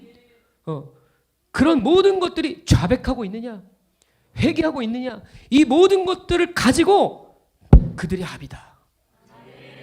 그들이 진짜 합이다. 이런 얘기를 마지막 시대에 하고 있는 거예요. 여러분, 교권의 문들고 종교의 문들면 이런 것들이 안 보여. 근데 존경에 벗겨지고 진짜 하나님 생명이 내 안에 오기 시작하면 이 생명의 영향력들이 그런 것들을 보게 하는 거야. 여러분, 새로워져야 됩니다. 아비들아, 내가 너에게 쓰는 것은 너희가 태초부터 계신 일을 알았다 그랬어요. 자, 이 태초부터란 말은 전치사지만 태초부터 계셨다는 말을, 그러니까 뭐 하나님이 태초부터 있었다 이런 것도 있지만 이거를 from the beginning, 처음부터 하나님을 알아왔다 이런 뜻이에요. 그러니까 처음에 하나님을 만나고 끝, 그게 아니라 한 번 하나님을 만나는 것들을 지금까지 계속 꾸준하게 그분을 만나왔다는 거야. 자, 히말라야 같은 데 올라가면 처음에 산 밑에서 올라갈 때는 가볍게 시작할 수 있습니다. 근데 중턱점 올라가면 많은 사람이 포기하고 돌아가요. 그죠? 근데 거기서 좀 의지하는 사람 또 갑니다. 근데 또 이제 정상점 올라가면 거기서는 한 발 뛰는 것도 어려워요. 그죠? 근데 이 아비들은 그 한 발을 뛰는 거를 꾸준히 한 거야. 1cm씩, 1mm씩, 때로 날마다 조금씩 그분을 만나는 시간들을 계속 교제하면서 처음부터 끝까지 하나님을 만나는 단계를 포기하지 않은 사람, 나는 여러분들이 이렇게 되길 원해요. 마지막 시대 하나님이 원하는 대세가 바로 이런 사람들이에요. 그러니까 교회만 다니고 직분만 있고 명예만 있고 그게 아니라 하나님을 만나는 작업들을 쉬지 않는 사람들, 이게 하나님 마지막 때 아비라고 인정하는 사람들이에요. 우리 모두가 이렇게 될 줄 믿습니다. 그러니까 지금은 이런 사람들이 그런 거죠.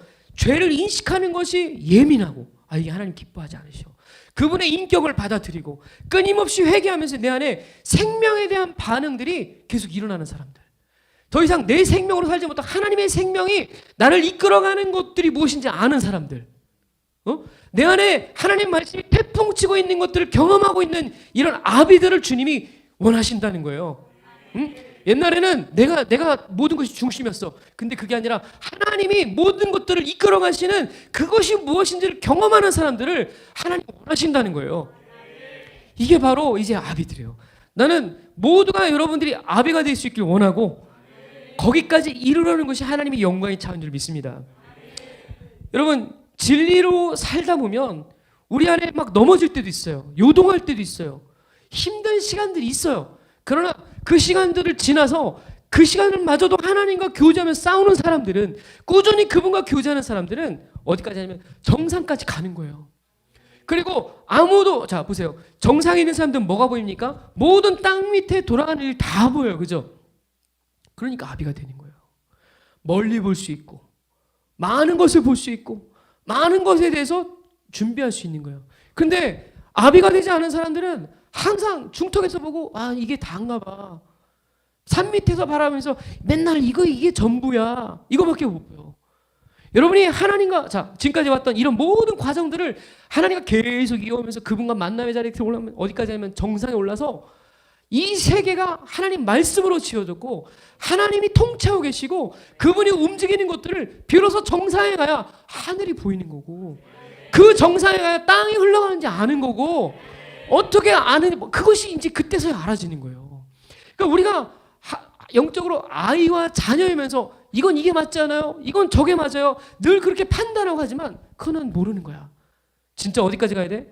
하나님과 계속 만나는 것부터 시작해서 꾸준하게 흘러서 아비의 단계 갔어. 그러면 아비들이 얘기하는 게 뭔지 알아요. 목사님과 사모님이 이 방향으로 우리가 기도합시다 그러면 그게 내가 이해는 되지 않지만 그것이 아비들이 선포하는 것이라면 그것이 무엇인지 이게 보인단 말이에요. 여러분, 이런 눈들이 공동체에 있을 때 이 공동체는 힘의 분산을 가지 않고 정확하게 하나님 원하는 것에 집중할 수 있는 거야. 그런 공동체는 백전백승이야. 우리 여호수아에게 그러죠. 강하고 담대하라고. 왜 그렇게 말씀합니까? 그거는 하나님이 사명 때문에도 강해야 되지만 강하고 담대하라. 극히 강하고 담대하라. 너의 안에 그 말씀을 품고 주여로 말씀을 묵상하고 그 말씀을 지키기 위해서 강하고 담대하라는 거야. 강하고 담대할 이유가 바로 그거야. 내 안에 있는 말씀을 지키기 위해서. 이런 작업들이 계속되면 여호수아는 처음에는 별명이 뭐냐면 모세 수종자였어요. 모세의 종이었어요. 모세를 돕는 사람이었어. 그냥 일꾼이었어. 근데 그렇게 끝나는 게 아니라 모세가 마지막 여호수아가 죽을 때 여호수아 24장에 뭐라고 하냐면 그의 별명이 바뀌어요. 여호와의 종이라고 말해요. 그 별명은 모세에게 붙여줬던 별명이에요. 이제 여호수아가 청년에서 끝나는 게 아니라 계속 성장해서 누구까지 가냐면 모세의 영적인 단계까지 순종하면서 가는 거예요. 이게 여러분, 처음에는 여러분이 그 싸움이 불편하고 힘들지 모르지만 계속 그 진리를 사수하고 그 진리가 내 삶에 운행되도록 하나님께 주권을 맡기면 하나님이 여러분을 다 여호와의 종이라고 인정하는 시간이 온다는 거예요. 우리가 지금은 땅 밑에 있을 수도 있어요. 지금은 중턱에서 안 보일 수 있어요. 그러나 여러분이 지금까지 하나님께 이끌으셨듯이 그분의 말씀에 죄에 대한 거예요. 의에 대한 거예요. 하나님의 말씀에 대해 계속 반응하고 그분의 인격을 받아들이고 교제하며 그분과 살면 언젠가는 하나님이 여러분을 향해서 나의 종이다. 모세와 같은 종이다. 하나님이 이렇게 인정하는 시간을 우리 모두가 맞이하게 될 줄 믿습니다. 자, 14절에도 이렇게 쓰죠. 같이 읽어봐요. 아비들아, 시작. 아비들아, 내가 너에게 쓴 것은 너희가 태초부터 계신 이를 아멘. 자, 그러니까 이런 사람은요, 제가 보면 실패했다고 그래서 뒤로 물러나지 않아요. 넘어졌다고 그래서 가는 길을 포기하지 않아요. 이런 분들을 보면 제가 이렇게 영분별이라고 하죠. 흔히 영분별이 잘 안 돼요. 왜냐면 하나님과 살아온 그 교제의 분량이 측량이 안 돼요. 그런 분들이 있어요. 그런 분들이 있더라고요. 그러니까 고린도전서에 나오듯이 신령한 자들은 판단받지 않는다고 했듯이, 그죠? 영적으로 아비의 단계에 흘러가서 하나님과 오랫동안 살아온 그 분량을 내가 측정이 안 돼. 우리 교회도 권사님들이 계시거든요. 하나님과 끊임없이 기도하고 깊이 교제하는 분들은 영분별 자체가 잘 안 돼요. 할 필요가 없어요. 왜냐하면 그분과 산 분량들이 하나님이 인정하는 시간이 있어요. 진짜 그래요. 그러니까 여러분이 모르겠어요. 하나님과 꾸준하게 교제하며 온 사람들은 그 분량을 내가 다 품지 못해. 하나님이 직접 그 영혼을 터치해 가세요. 아비의 단계에서는 굳이 공동체에서 이래라 저래라 하지 않아도 돼. 기름 부심이 그를 가르친다 했어요. 아멘. 네, 여러분 성장하셔야 됩니다. 2023년도 여러분이 그동안 죄 때문에 넘어지고 쓰러진 것도 있다면 이제는 거기서 머무는 게 아니라 하나님의 인격을 알아가는 시간 돼야 돼요. 하나님 이걸 싫어하는구나. 하나님 이렇게 하면 기뻐하시는구나. 그걸 깨닫는 시간이 되길 주의 이름으로 축복합니다. 또 이 아이 단계에 머무는 게 아니라 이제는 어디까지 가야 돼요? 내 안에는 그 말씀이 나를 실질적으로 이끌어가고 말씀을 낙태하며 투쟁하며 영적 전쟁하며 싸울 수 있는 군사가 돼야 돼요. 영광스러운 교회 궁극적인 그림도 영적 전쟁하는 교회예요. 저는 우리 교회에 대해 이런 얘기를 합니다. 많은 이 지역에 교회가 있지만 우리처럼 영적 전쟁하는 교회가 몇 개나 될까요? 많은 교회들이 있지만 영적인 실체를 놓고 싸우는 교회들이 몇 개나 있을까요? 하늘소망교회도 마찬가지죠. 이 지역에 많은 교회가 있지만 여러분처럼 영적 전쟁하는 교회가 몇 개나 되겠습니까? 여러분, 그것은 하나님이 여러분에게 영광을 주고자 하는 하나님의 계획이 있어요. 힘들겠지만 영적 전쟁에서 승리하시기 바랍니다. 하나님의 말씀과 그분의 인격을 가지고 그분의 영을 가지고 승리하는 하나님의 교회가 될 줄 믿습니다. 그리고 그것이 끝이 아니라 이제 더 나아가서 아비의 단계에 올라가서 하나님과 깊이 살면서 누구도 우리를 판단하지 않는 하나님만이 우리를 갖출 수 있는 그런 아비의 공동체가 되기를 축복합니다. 하나님을 만난 개인은요 분명히 변화가 돼 있어요. 실질적인 이런 기쁨과 순종과 사랑과 이 모든 것이 변화되고, 또 공동체가 하나님을 만나는 분량이 커지면 예배가 차원이 달라져요. 그들이 섬기는 분량이 달라져요. 이런 실제적인 변화들이 2023년도에 하늘소망교회 충만하기를 주의 이름으로 축복합니다. 성숙한 리더들이 되기를 축복합니다. 흠과 틈이 없는 블레임리스하는 그런 공동체가 되기를 축복합니다. 예? 옆 사람들이 이렇게 마지막으로 한번 축복할까요? 당신에게 도전이 열렸습니다. 웃겨요? 자, 근데 이렇게 진짜 얘기해. 이 도전을 받아들이십시오. 응? 자, 여러분, 근데 오늘 이 말씀 들으면서 여러분 스스로가 내가 어디쯤에 있는지 잘 아시겠어요? 자, 이제 다시 해야 되나? 아시죠? 안다고 믿어요. 여러분, 제가 아이들을 키워보니까 갓난 애기들은 맨날 해줘 떼 쓰는 것밖에 없어. 이거 해줘, 저거 해줘, 저거 해줘. 근데 좀 나이 들면 엄마가 뭘 좋아하고 아빠 뭘 좋아하는 금방 알아. 그리고 더 나이가 되고 청년이 들면 자기 스스로 그것을 놓고 싸울 줄 알아요. 그리고 이제 아비가 되면 이제 뭐 하는 거야? 자기만의 자기 문제만 갖고 고민하는 게 아니라 다른 지체들을 품고 성장시키고 양육하는 거예요. 여러분, 여러분이 하나님 안에서 이렇게 성장하기를 하나님 너무나 기다리고 계신다고 믿습니다. 응? 모두가 성장해서 창이라는 단계에 들어가서 하나님의 이 자유의 상태, 정말 그분과 사는 기쁨, 감격, 이런 것들이 새롭게 여러분에게 부어지는 은혜가 있기를 주님의 이름으로 부탁을 드립니다. 승리하십시오. 우리도 저기 아산에서 열심히 싸울 테니까 하늘소망교회는 안성과 평택 땅을 사수해 주시기 바라요. 네, 이제 우리 저는 이제 새로운 시즌으로 들어가거든요. 우리 목사님께서 은퇴하시고 제가 이어서 이제 교회의 담임자로 서야 되는데, 새로운 시즌인데 잘 싸울 수 있도록 중보해 주세요. 무엇보다 내 힘으로 하지 않고 내 안에 계신 하나님이 싸워서 승리하시도록 중보해 주시고, 볼 때마다 목사님이 좀 처량해 보인다 싶으면 마음껏 중보해 주시고, 목사님 뭐 하십니까? 싸우셔야 됩니다. 이렇게 응원해 주시고, 그리고 또 제가 이렇게 너무 존경하는 두 분 목사님, 세 분 목사님이 계시니까 우리 동역자들 함께 갈 때 우리 모두가 넉넉하게 이기는 그런 하나님의 교회가 될 줄 믿습니다. 함께 기도합시다.